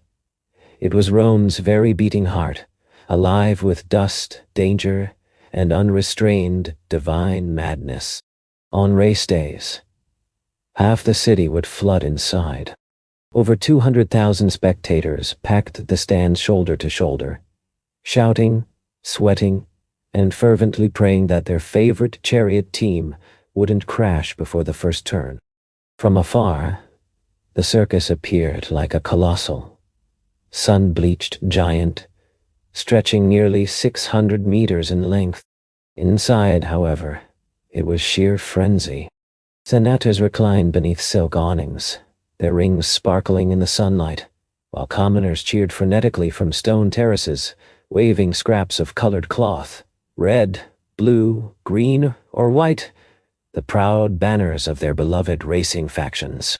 Even the emperor himself would lean forward in eager anticipation the moment the signal dropped. The air exploded with sound as trumpets blared. The charioteers, young men endowed with more courage than sense, tightened their reins and murmured desperate prayers to Fortuna, the goddess of luck. Horses stamped and snorted, their bronze fittings gleaming under the bright sun. Then, at the blast of the mapper signaling the opening, the white starting cloth was dropped, and the race burst into life. 12 teams thundered forward, wheels clattering violently, sand erupting under flying hooves. The noise was deafening, shaking even the marble foundations beneath. The scent of sweat, leather, and burnt oil filled the air. Instantly, the crowd was transformed, possessed by raw emotion, shouting names, cursing rivals, clutching their bets tightly. The danger was very real. One misstep at the spinner, the narrow, central divider, and a charioteer could be hurled into the stands or crushed beneath his own team's horses. Death came swiftly here in the circus, but so did fame. A victorious driver could bask in the adulation of thousands, his name chanted in taverns across the city for weeks.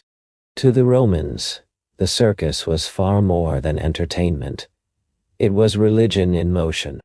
Each race was a prayer come alive. Each crash, a punishment dispensed by the gods. It was a spectacle of life's fragility and glory, intertwined.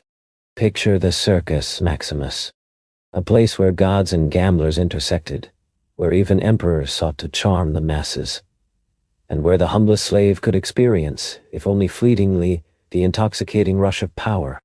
As dust settled across the grand arena, one undeniable truth resounded through the roaring crowds. Rome breathed and lived for the race, and sometimes it even died for it. If the Circus Maximus embodied the very heart of Rome, then its rhythm beat to the pulse of 4 colors: red, blue, green, and white. But these were far more than just racing teams. They were living symbols of tribal identity, political allegiance, and fervent emotional devotion fused together. Every Roman, regardless of whether born into noble lineage or scraping for survival as a beggar, belonged to one faction or another. Donning a team's colors wasn't merely a fashion statement, it was a sacred act of faith. The Reds were known for their fiery temperaments, beloved fiercely by working-class citizens. The Whites carried an air of old money and solemn tradition. Meanwhile, the Greens, whose backers were merchants and the ascending middle class, gained notoriety for their shrewdness and willingness to bribe officials to sway race outcomes. The Blues, perhaps the most infamous of all, attracted the patronage of senators and emperors alike. They symbolized the elite, the disciplined, the untouchable powers of Rome. These factions didn't just exist as names chanted in the stadium. They operated like vast corporations, complete with stables, trainers, financiers, priests, and even spies. They procured the finest horses from Spain and North Africa, molded their charioteers into battle-hardened warriors, and built intelligence networks broad enough to rival those of the military. Remarkably, some factions employed slaves, trained specifically to be professional fans, people whose sole responsibility was to drown out rival cheers with their fervent, thunderous voices. Clashes between supporters were as frequent as the races themselves, and streets routinely erupted into violent riots whenever a favored charioteer was thought to have lost unjustly or when allegations of sabotage were leveled against a rival driver. Think of it as ancient Rome's version of sports hooliganism, but with swords and torches added to the chaos. Emperor Nero once tried to quell this turmoil by throwing his support behind both the Greens and Blues. Yet, far from restoring calm, this doubled favoritism only intensified the frenzy. Everyone clamored for imperial backing, and no one wished to share the emperor's favor. For the devoted fans, victory was never simply about crossing the finish line first. It was an issue of personal and collective identity. When your faction won, you walked taller, proud and buoyed by triumph. When it lost, you drowned disappointment in cheap wine, vowing vengeance when next the chariots took to the track. Team loyalty began at birth. Children would be baptized in a faction's colors. Entire households were torn apart as wives left husbands supporting rival teams. More than one violent duel erupted over conflicts like whether a Green's driver deliberately clipped the Blue's wheel. Ultimately, the Circus Maximus was not just a place to watch races. It was the social battlefield of Rome itself. And when factions clashed, it wasn't only horses that collided, but the very soul of the empire. To the thronging audiences, charioteers were revered as gods on wheels. Ancient Rome's rock stars, adored, envied, and often dead before their 30th birthday. Names like Scorpus, Dials, and Furious echoed through taverns and marketplaces alike. Men who could turn a single lap around the spina into a brief eternity of glory. But beneath the razzle-dazzle lay unyielding grit. Most charioteers did not hail from noble birth. Instead, they were slaves, purchased and rigorously trained by the racing factions. From a very young age, boys were divided into factions, training relentlessly in hopes of one day earning their freedom through chariot racing victories. The fortunate few who triumphed gained freedom. The luckier ones lived long enough to enjoy it. Their training started in the stables, where they learned the formidable skill of handling 4 powerful horses simultaneously, a total of 2 tons of muscle, chaos, and unpredictable nature. Their reins were wrapped tightly around their waists so that if they fell, the horses would drag them until the earth halted their perilous ride. Or didn't. Each chariot was a lightweight and deadly contraption, crafted from wood and leather designed purely for speed, not safety. Drivers leaned forward with knees bent, whipping their steeds while vigilantly watching for rivals attempting to cut them off at the turning posts. Balance was crucial. Leaning too far could flip the chariot. Going too slow left one vulnerable to being crushed from behind. One race could transform a nameless slave into a celebrated figure, or reduce him to a mere stain on the track. Still, the allure was irresistible. A successful charioteer could earn tens of thousands of sesterces in a single season, fortunes that rivaled those of senators. The legendary charioteer, Gaius Appuleius Diocles, retired after 24 years in the arena, with a fortune equivalent to hundreds of millions in today's currency. He could have purchased an entire city, yet he openly acknowledged that every victory carried a heavy price. Broken bones, lost horses, and fallen friends. Fans adored these athletes with a fervor bordering on obsession. They painted portraits of their favorite drivers on walls, wore miniature charms in their likeness, and shouted prayers for their safety. Some even left offerings at shrines, hair, coins, or in true Roman fashion, curses aimed at rival factions, to ensure their idol's success. The charioteers understood the stark truth. They were more than athletes. They were gladiators on wheels. Each race was a fierce battle, disguised as sport, and every lap a close brush with death. In Rome, a city that worshipped spectacle, dying dramatically was nearly as laudable as winning. As the signal was given and the magistratus mappa dropped, time itself seemed to hold its breath. The gates burst open, unleashing 12 chariots that lunged forward like wild beasts, while the roar of the crowd struck like thunder.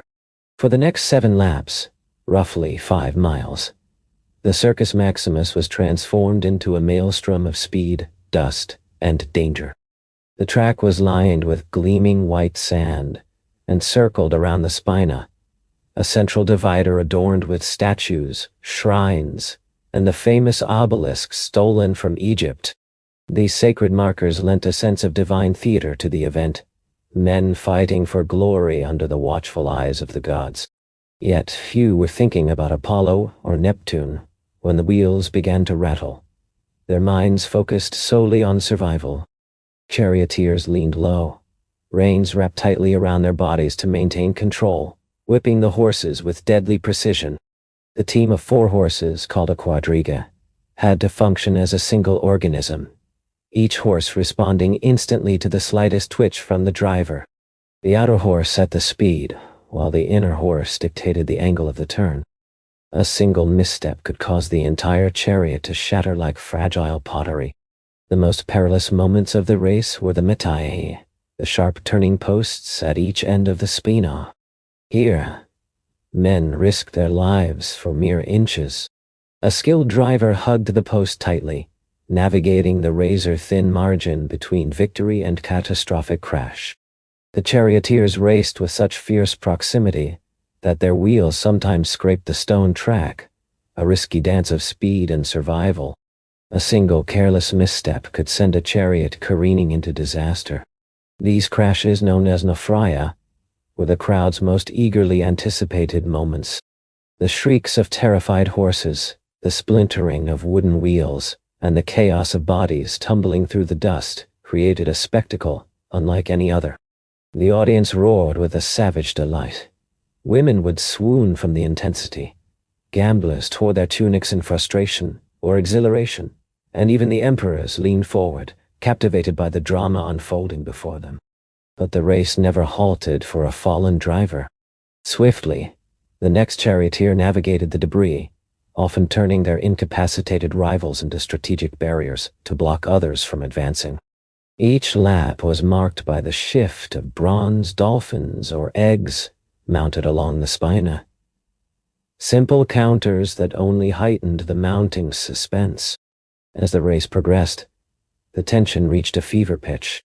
6 dolphins had passed, and only 1 remained. The crowd screamed themselves hoarse in anticipation. When a victor finally crossed the finish line, dust-caked and trembling from exertion, the thunderous uproar seemed capable of shaking the very heavens. At this point, the contest transcended mere horses or skill. It embodied the spirit of Rome itself, reckless, magnificent, and hopelessly addicted to the intoxicating roar of victory. Yet beneath the thunderous hooves and wild cheers, another battle raged. A war fought with coins, curses, and pure obsession.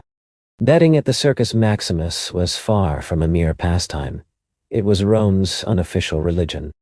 Senators, soldiers, and slaves alike gathered, united by the unquestionable truth that fortune was fickle and favored no one continually.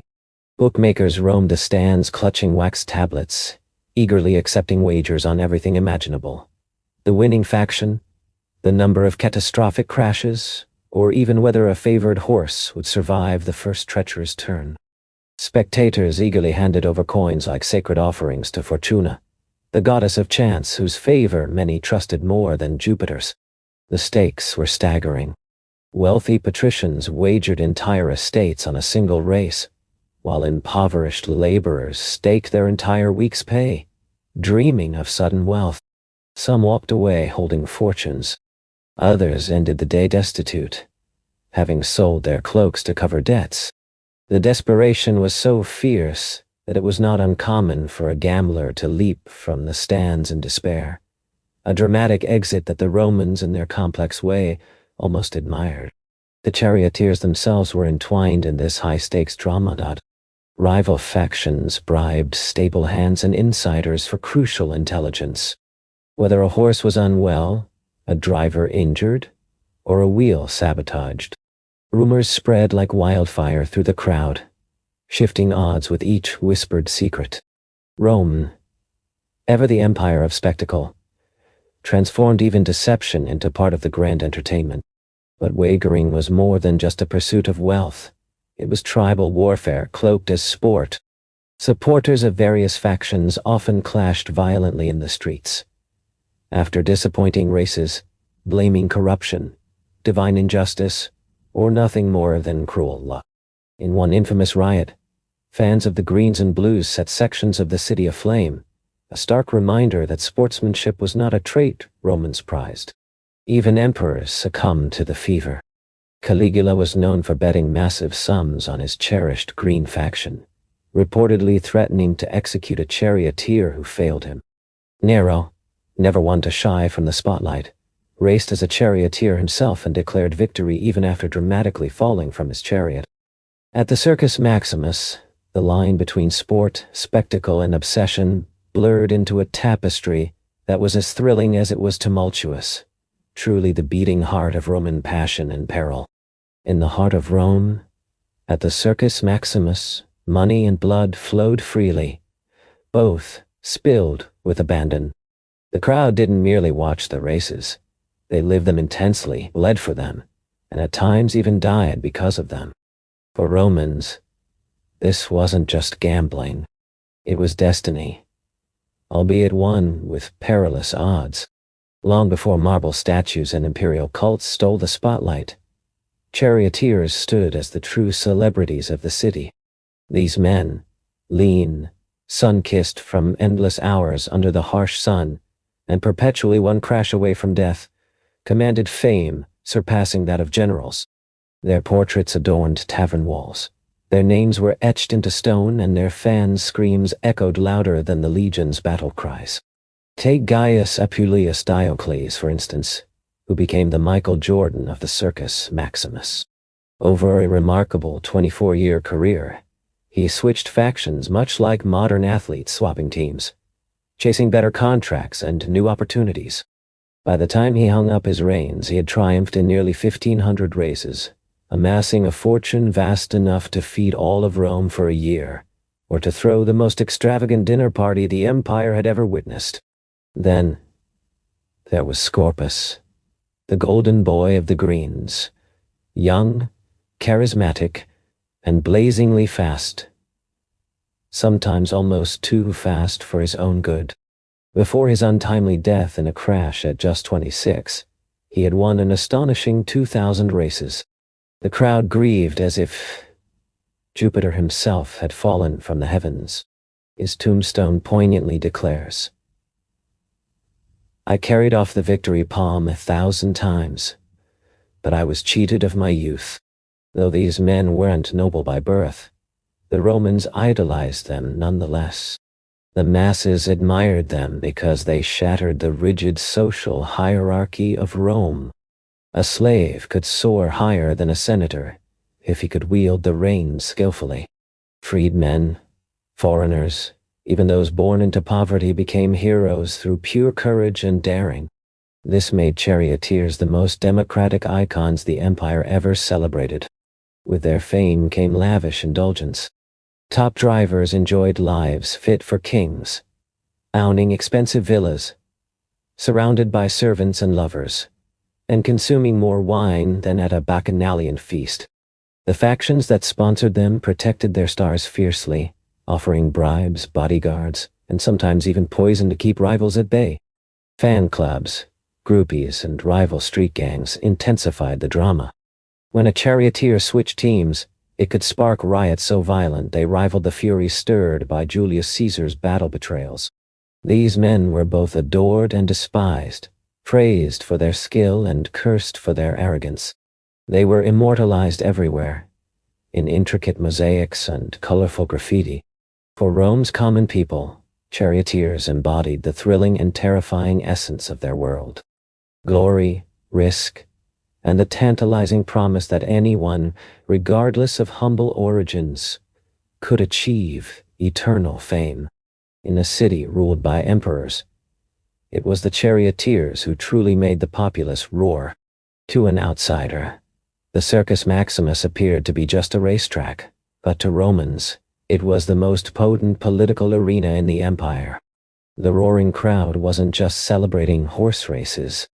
They were expressing loyalty, ideology, and control. Emperors understood this perfectly. A contented mob was a silent mob, and the quickest way to appease them was with bread and circuses. Politicians eagerly sponsored races to curry favor. The grander the games, the more generous and popular the host seemed. It was common for new emperors to kick off their reign by hosting extravagant spectacles, harnessing the crowd's exhilaration to secure their own power and stability in the empire. In Rome, the extravagant chariot races were much more than mere entertainment. They were grand spectacles where coins were flung into the stands like blessings, captivating the immense crowds who roared not just for the lightning speed of the racers, but also in a fleeting, almost sacred expression of gratitude. This temporary joy was a critical force, enough to keep political daggers far from the backs of emperors. These chariot factions, known as the Blues and the Greens, were not just teams but miniature political parties with deep roots in the Senate and the imperial palace itself. The Blues, aligned with the conservative elite, embodied the establishment, the kind of people who would raise a toast to Jupiter before increasing taxes. On the other side, the Greens represented the restless merchants and the working poor, their voices louder and their spirit more rebellious. This fierce rivalry occasionally erupted into violent faction riots, ravaging neighborhoods and even demolishing sacred temples. Emperors themselves threw their support behind these factions. Domitian backed the Greens. Caligula was so enamored with the Blues that he famously dined in their stables, and Nero styled himself as the charioteer of all factions, cleverly ensuring his own victory every time. The Roman crowd was well aware that the races were rigged, but ignoring this was part of the shared enjoyment, a theatrical dance between illusion and reality. The circus acted as Rome's societal pressure valve. When taxes mounted or grain shipments failed, the angry masses didn't storm the Senate. They vented their frustration by booing the emperor during the races. These shows weren't trivial. A poorly received spectacle could ignite uprisings. Centuries later, Emperor Justinian witnessed a similar fury in Constantinople, where faction riots at the Hippodrome nearly razed the city. Rome had perfected this system. Others could only mimic it. For emperors, the circus was both a blessing and a curse. It was the place where the joy of the people could sustain their reign, or abruptly end it within a single afternoon. Each lap around the track was more than sport. It was a metaphor for Rome itself, brilliant, swift, and always teetering on the edge of disaster. The Circus Maximus shone as the radiant heart of Rome's splendor and savagery, blending cheers and music with an underlying ritual of destruction. Chariot races were not merely contests. They were life and death spectacles that the Romans relished with unabashed honesty. Crashes, devastating collisions known as phrygia or shipwrecks, were so common that the crowd began to regard them as divine interventions. When a chariot shattered against the spina, some even claimed the gods were handing down fate. The shriek of horses, the splintering of wheels, the violent flinging of drivers like ragdolls. These terrifying scenes thrilled the spectators. Those fortunate enough were instantly trampled. The unfortunate were dragged around helplessly until only the horses crossed the finish line. Yet, paradoxically, the crowd cheered louder for these moments of death than for any victory. Mercy had no place in the circus. It was a reflection of Roman values. Discipline, courage, and grand spectacle mattered far more than mere survival. When a driver crashed, the audience rose as one, shouting his name in honor, not as a victim, but as a hero who had sacrificed everything to the race. The dead did not disappear quietly. They transformed into legends enshrined in the dust. The carnage left its mark, not just staining the sand with blood and ruin, but fueling the city's insatiable appetite. Between races, repair crews swarmed the track, clearing away the shattered chariots, the pools of blood, and the scattered bones, all while musicians played on, weaving life and death into a relentless rhythm of Rome's heart. The drum beats echoed, striving to drown out the lingering noise of tragedy. Moments later, the next race roared to life, and the crowd erupted with joy once again, as if the previous calamity had vanished into thin air. Despite its savage nature, the circus was far from chaos. It was a realm of controlled madness, a spectacle meticulously orchestrated by the Romans, who took immense pride in their order even amidst brutality. Skilled engineers commanded the precise timing of laps, while priests solemnly blessed each spina before every event. From his gilded box, The emperor observed intently, ensuring that both the gods and the masses remained satisfied. This delicate balance between peril and protocol is what rendered the circus immortal. The people craved far more than mere entertainment. They yearned for transcendence, that fleeting, yet electrifying sense of belonging to something larger, louder, and bloodier than themselves. When the dust finally settled after the final race, the stands were permeated by a distinctive aroma, a heady mixture of sweat, wine, and crushed flowers, the unmistakable scent of Rome's greatest passion. In moments of victory or calamity, the circus never failed to deliver what the crowd sought most, a raw, powerful reason to feel truly alive. For nearly a millennium, the thunder of hooves, the roar of cheers, and the pulse of an empire resonated through the Circus Maximus.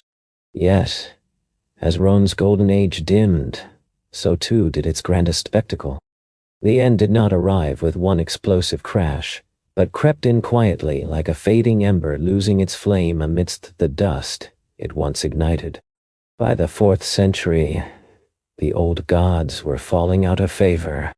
Christianity spread across the empire, carrying with it a scorn for pagan spectacles steeped in bloodlust. Bishops condemned the races as sinful distractions. Still, the people clung tenaciously to the circus. It had overshadowed mere religion and ritual, becoming a symbol of tradition, identity, and collective memory. For generations without sacred shrines to worship, the thunderous roar of the crowd remained the last echo of a Rome they deemed divine.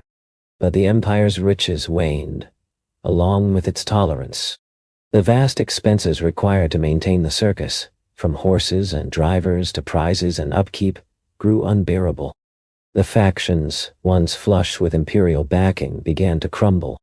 Without steady patronage, stables emptied, chariots fell into disrepair, and vibrant banners of red, blue, green, and white faded into silence. The Gothic wars and relentless invasions delivered the final blows. The circus, once the pride of the capital, transformed first into a battleground, then into a mere dumping ground. Weeds swallowed the tracks where champions like Scorpus had raced. Statues toppled. Obelisks were hauled away to adorn papal Rome, as though Christianity sought to domesticate remnants of its pagan past. By the time the Western Empire collapsed, the Grand Stadium was a desolate ruin. Yet, in the hearts of the people, it never ceased to roar. For centuries following, Romans breathed life into stories of the circus. They conjured images of sunlight gleaming off rain-soaked arenas, crowds rising in unified fervor, and victorious cries slicing clean through the air. Even decay, the outline of the racetrack, remained etched upon the cityscape, a scar that refused to vanish. Today, visitors tread the flattened field, where 500,000 once screamed with fervent zeal. In the heavy silence that hangs over the ruins, there is a sacred quality.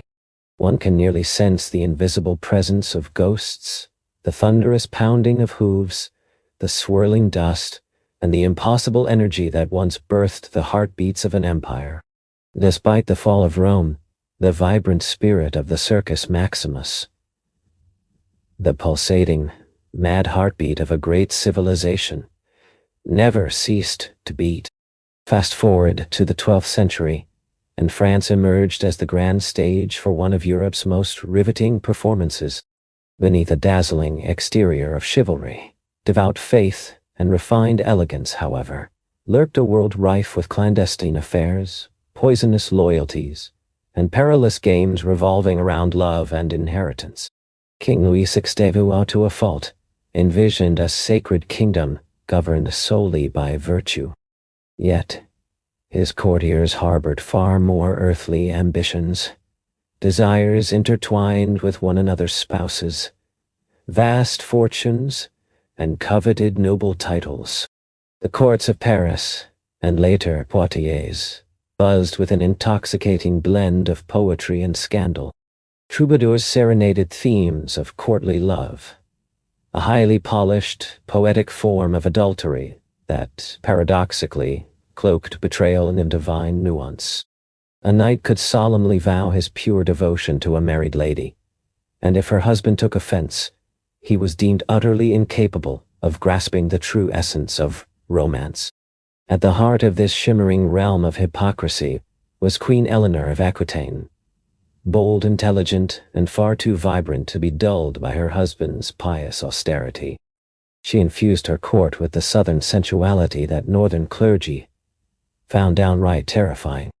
Eleanor's court became a haven for poets, lovers, and schemers alike, where love was played like a sport, gossip functioned as currency, and fidelity was subject to creative interpretation. The nobility performed their roles masterfully. Beneath every courteous bow and polite smile hid a meticulous calculus. A favor owed, a rumor strategically planted, a secret letter exchanged under cover of night. Marriages were less unions of affection than political snares, where a single misplaced word or glance had the power to annihilate an entire lineage. This intricate moral drama extended from the glittering halls of Paris to the great duchies of Champagne and Aquitaine. In these lavish chambers where minstrels eloquently recited verses about unattainable love, real men and women risked everything to bring those verses alive. Affairs were no mere acts of passion. They were bold acts of defiance, rebellions against the chains of arranged marriages and the rigidity of hierarchical order. Yet, the 12th century court was a treacherous stage. Beneath layers of lace and Latin poetry lurked spies, priests who whispered secrets to bishops, servants who overheard lovers' clandestine whispers, and nobles who wielded rumors as deftly and deadly as any sword. In this kingdom draped in silk, every kiss carried political weight, and every act of love threatened to ignite the fires of war. If France's heart pulsed fiercely in the 12th century, it was through Eleanor of Aquitaine, born into one of Europe's richest duchies and embodying everything medieval society claimed women should never be. Brilliant, seductive, fiercely independent.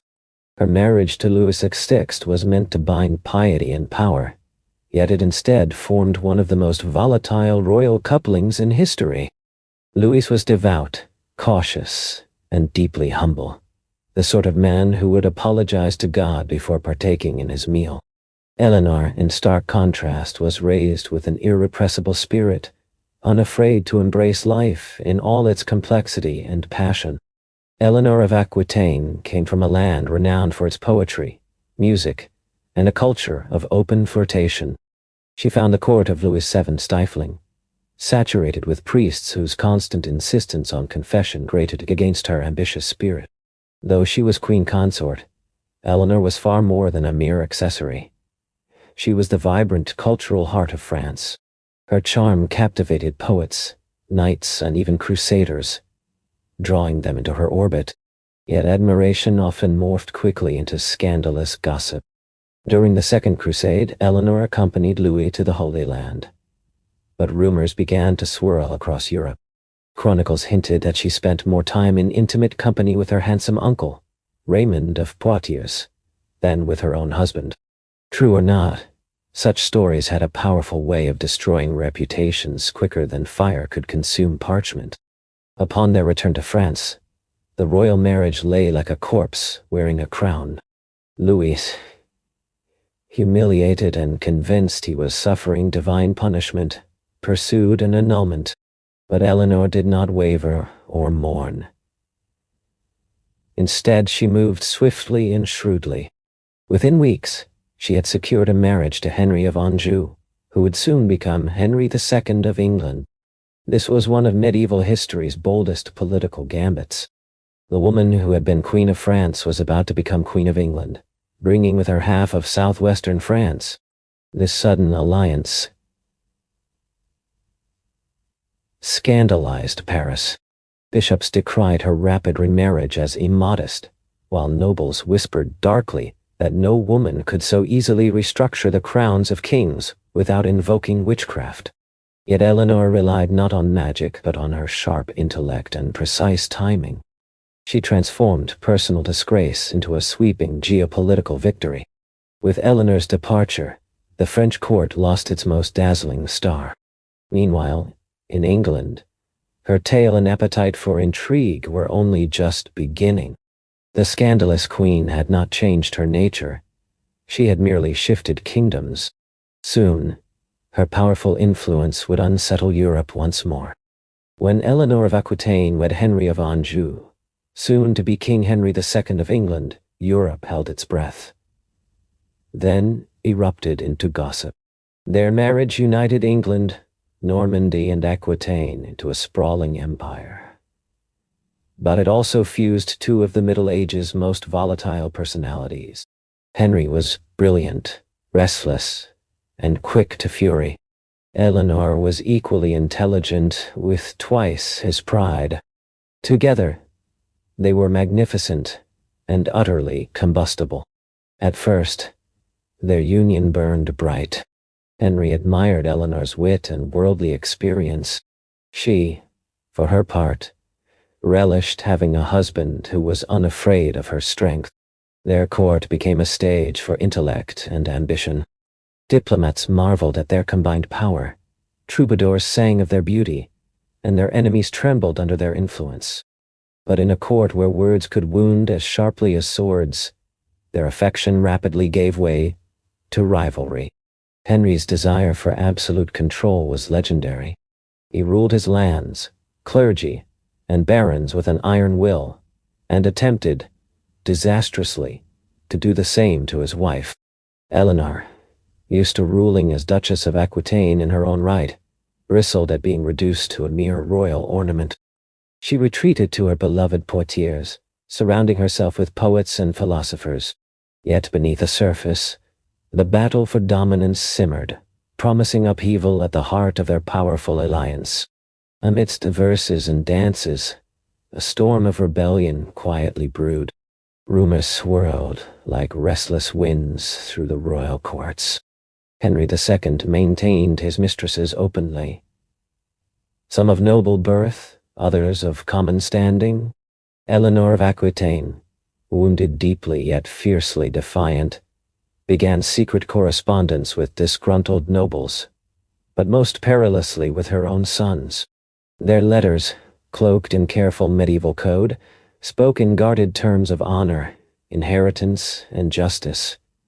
Polite words masking the undercurrents of revolt.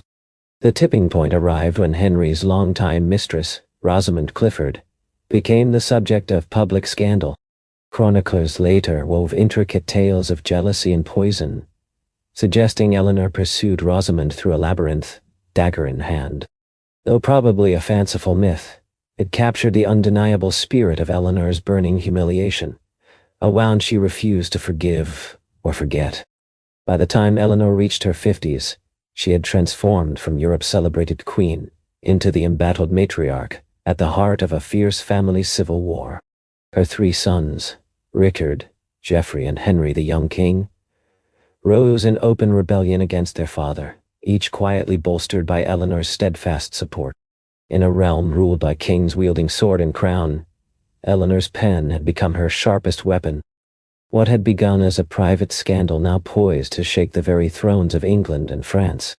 By 1073, the sprawling Angevin Empire, ruled by Henry II and overshadowed by Eleanor of Aquitaine, no longer resembled a harmonious royal family, but rather a battlefield where power and titles were relentlessly contested. Henry's sons were strikingly handsome and fiercely ambitious, yet painfully aware they held only hollow crowns while their father clutched the true keys to authority. Henry the young king had even been crowned during his father's reign, a glittering symbol without real power, more decoration than sovereign. Richard, destined to become the legendary Lionheart, seethed beneath his mother's influence in Aquitaine. Geoffrey of Brittany schemed with the cunning that belied his youth, plotting like a seasoned statesman twice his age. Meanwhile, Eleanor, exiled from court and nursing deep wounds of humiliation, saw in her sons an opportunity. To her, Their uprising was not mere rebellion, but rightful vengeance, masquerading as the pursuit of justice. This simmering discontent ignited quietly, through secret letters, strategic alliances, and whispered promises. Eleanor urged her sons onward, framing their insurrection as a quest for autonomy rather than simple revenge. Soon, the French King Louis VII, her former husband, joined their cause, proving that medieval politics had long memories and grudges that spanned decades. France supplied arms, and the empire began to fracture. Henry II, enraged by betrayal, responded with ruthless precision. His forces swept through Aquitaine, dismantling castles loyal to Eleanor, one by one. As the rebellion crumbled, Henry's fury turned inward. His sons, humbled and broken, sought his forgiveness.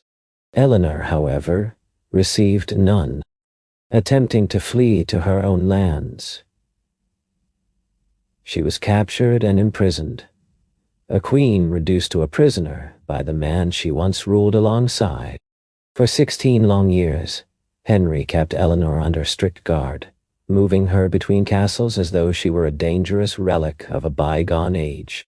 Courtiers whispered that she spent her days crafting poetry and her nights weaving plans of revenge. Her daughters married strategically into Europe's great royal courts, solidifying alliances far and wide. Her sons continued to resist, their fires of rebellion never fully extinguished. And through it all, Eleanor waited. To the outside world, Henry appeared victorious. Yet beneath his triumph lingered bitterness, and the sense of a war that had cost more than any crown could repay. Henry's sons despised him. His allies regarded him with suspicion, and his wife, Eleanor of Aquitaine, the most brilliant woman in all of Christendom, became the very embodiment of his tyranny. What began as a family dispute spiraled into a scandal engulfing half of Europe. As Henry grew older, the bars of Eleanor's prison began to clatter with impending change. History never stays locked away forever, especially not a queen with unfinished business. For 16 grueling years, Eleanor lived confined behind stone walls. Once a queen, she was now reduced to mere whispers, imprisoned by Henry II and moved relentlessly from castle to castle, under heavy guard. Her crime? Not treason in the legal sense, but something even more unforgivable. She had publicly and brilliantly defied her husband. In the harsh world of the 12th century, that was rebellion enough. Yet even in captivity, Eleanor remained a powerful presence. She sent secret letters through loyal servants, stayed connected with her daughters scattered across European courts, and kept her name alive in every whispered poem and tale.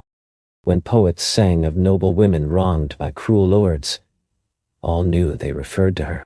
Henry could imprison her body, but never her legend.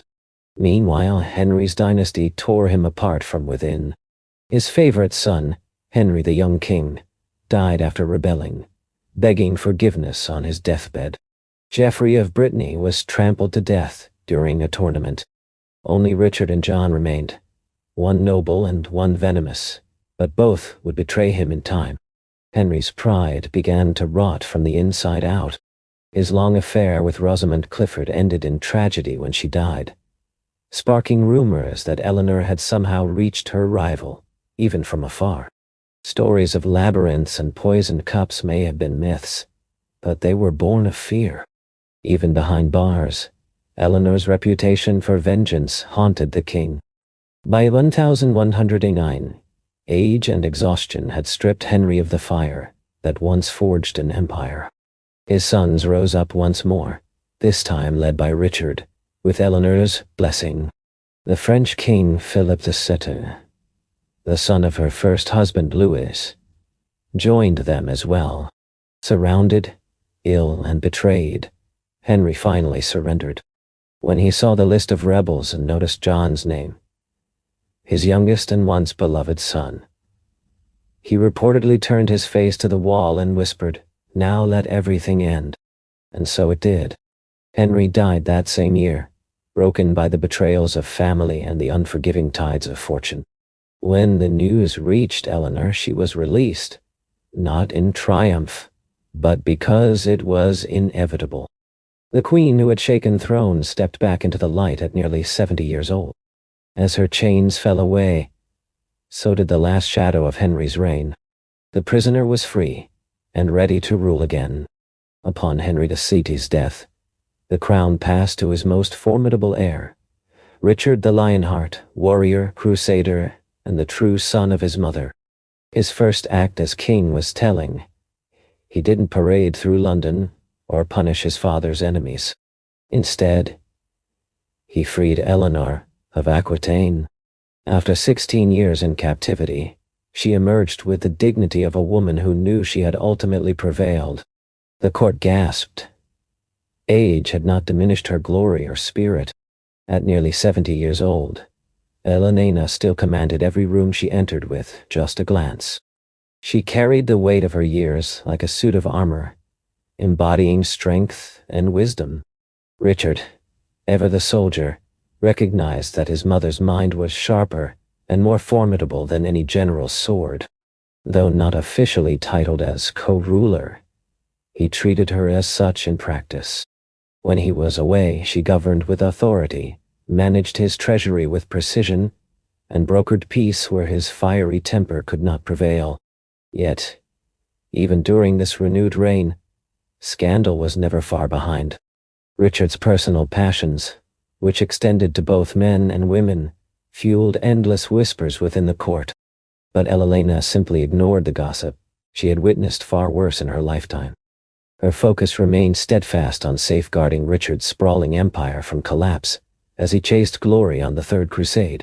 When Richard was captured and imprisoned by the Holy Roman Emperor, it was Eleanor who became his savior. Almost 80 years old, she undertook a daunting journey across the Alps, engaging in delicate negotiations with foreign princes and raising an exorbitant ransom of 150,000 marks, a sum so immense it nearly bankrupted England. Chroniclers likened her actions to those of a lioness fiercely searching for her cub. Yet even this victorious moment was tinged with sorrow. While Richard fought battles and plotted abroad, his younger brother John stirred rebellion at home, whispering that England would be better governed under his hand. It was a bitter and familiar tale, sons turning against mothers, brothers against brothers. Eleanor, exhausted by the poison of dynastic betrayal, once again found herself caught between loyalty and survival. When Richard finally returned, the people of England hailed him as their heroic king. But those paying close attention saw a deeper truth. The empire stood because of his mother's indomitable will. She had endured 2 kings' reigns, rebellions, imprisonment, and relentless scandal, still wielding power through nothing but her intellect and unyielding endurance. In a world intent on silencing her, Eleanor became a pillar of stability. The queen who ruled not through the sword but through sheer resilience. Even after Richard the Lionheart's release from captivity, Eleanor knew that peace in her family was a fleeting fantasy. Richard's rule brought glory on the battlefield but chaos within the throne room. His constant campaigns drained the royal treasury, and his absence created a power vacuum eagerly filled by his brother John. The same John who had once betrayed their father and plotted treason during Richard's capture. Ever the strategist, Eleanor saw through John's smooth charm. He was clever, yes, but also petty, suspicious, and greedy.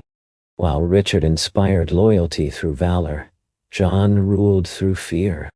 In her final years, Eleanor fought tirelessly to hold together the empire that her son seemed determined to tear apart. She brokered truces, pacified restless nobles, and penned letters carrying more weight than any royal decree.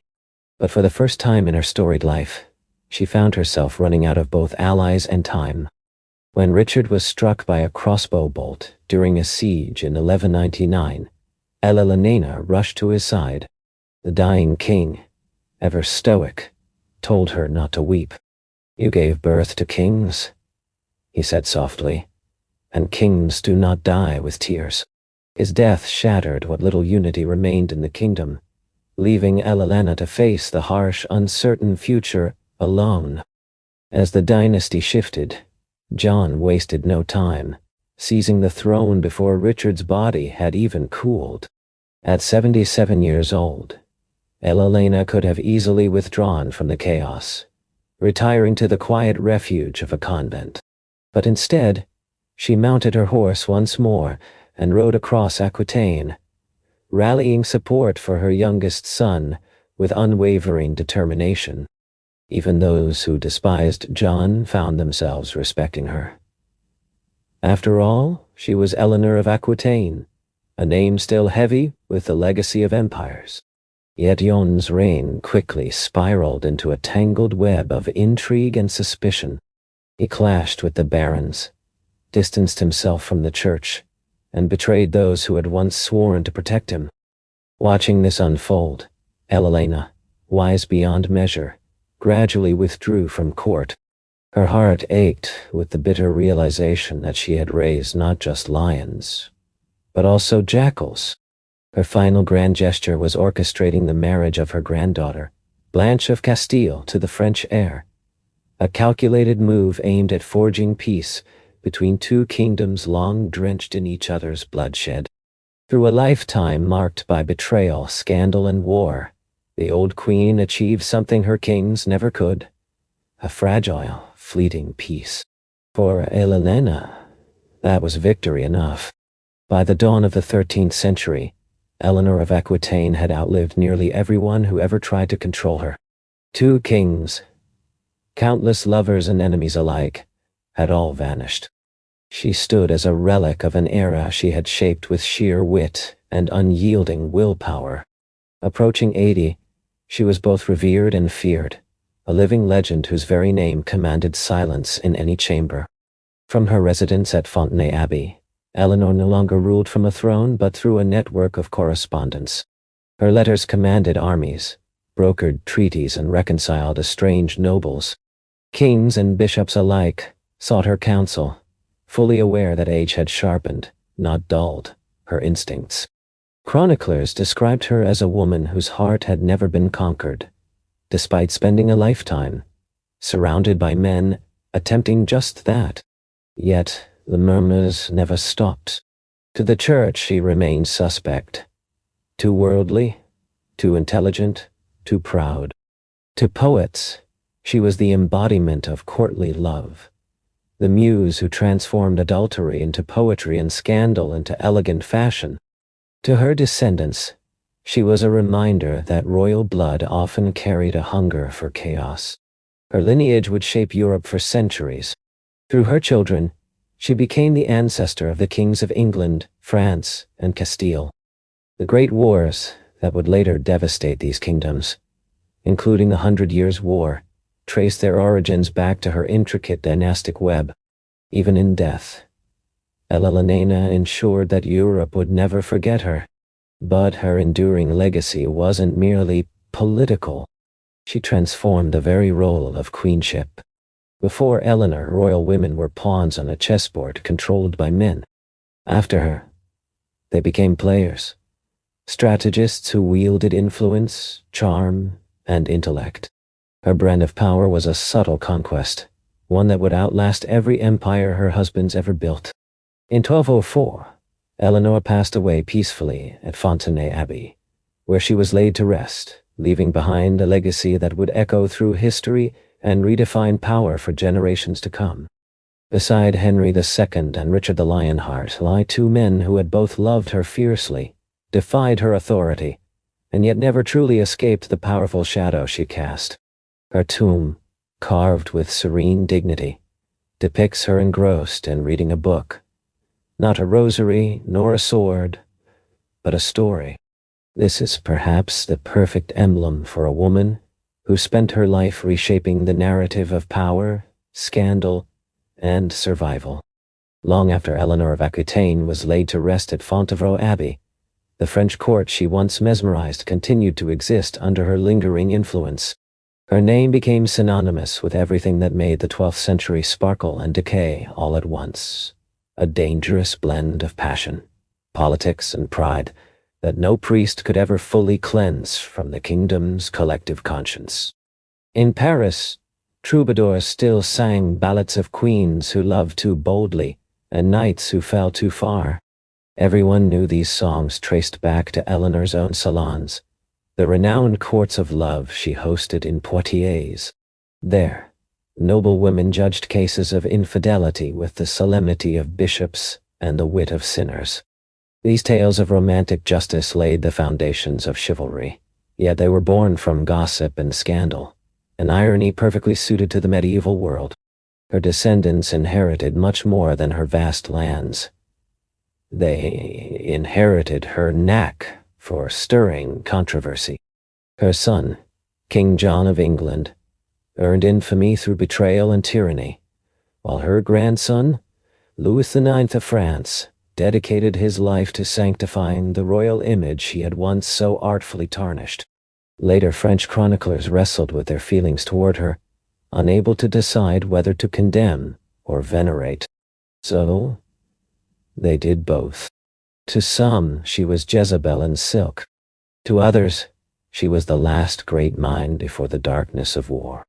Centuries after her death, writers like Jean Fuselier and Christine de Pizan continued to portray her as both sinner and savior, the woman who transformed adultery into art and rebellion into diplomacy.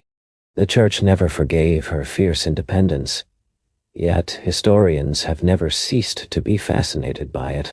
She became the scandal that refused to die, perhaps her greatest victory of all.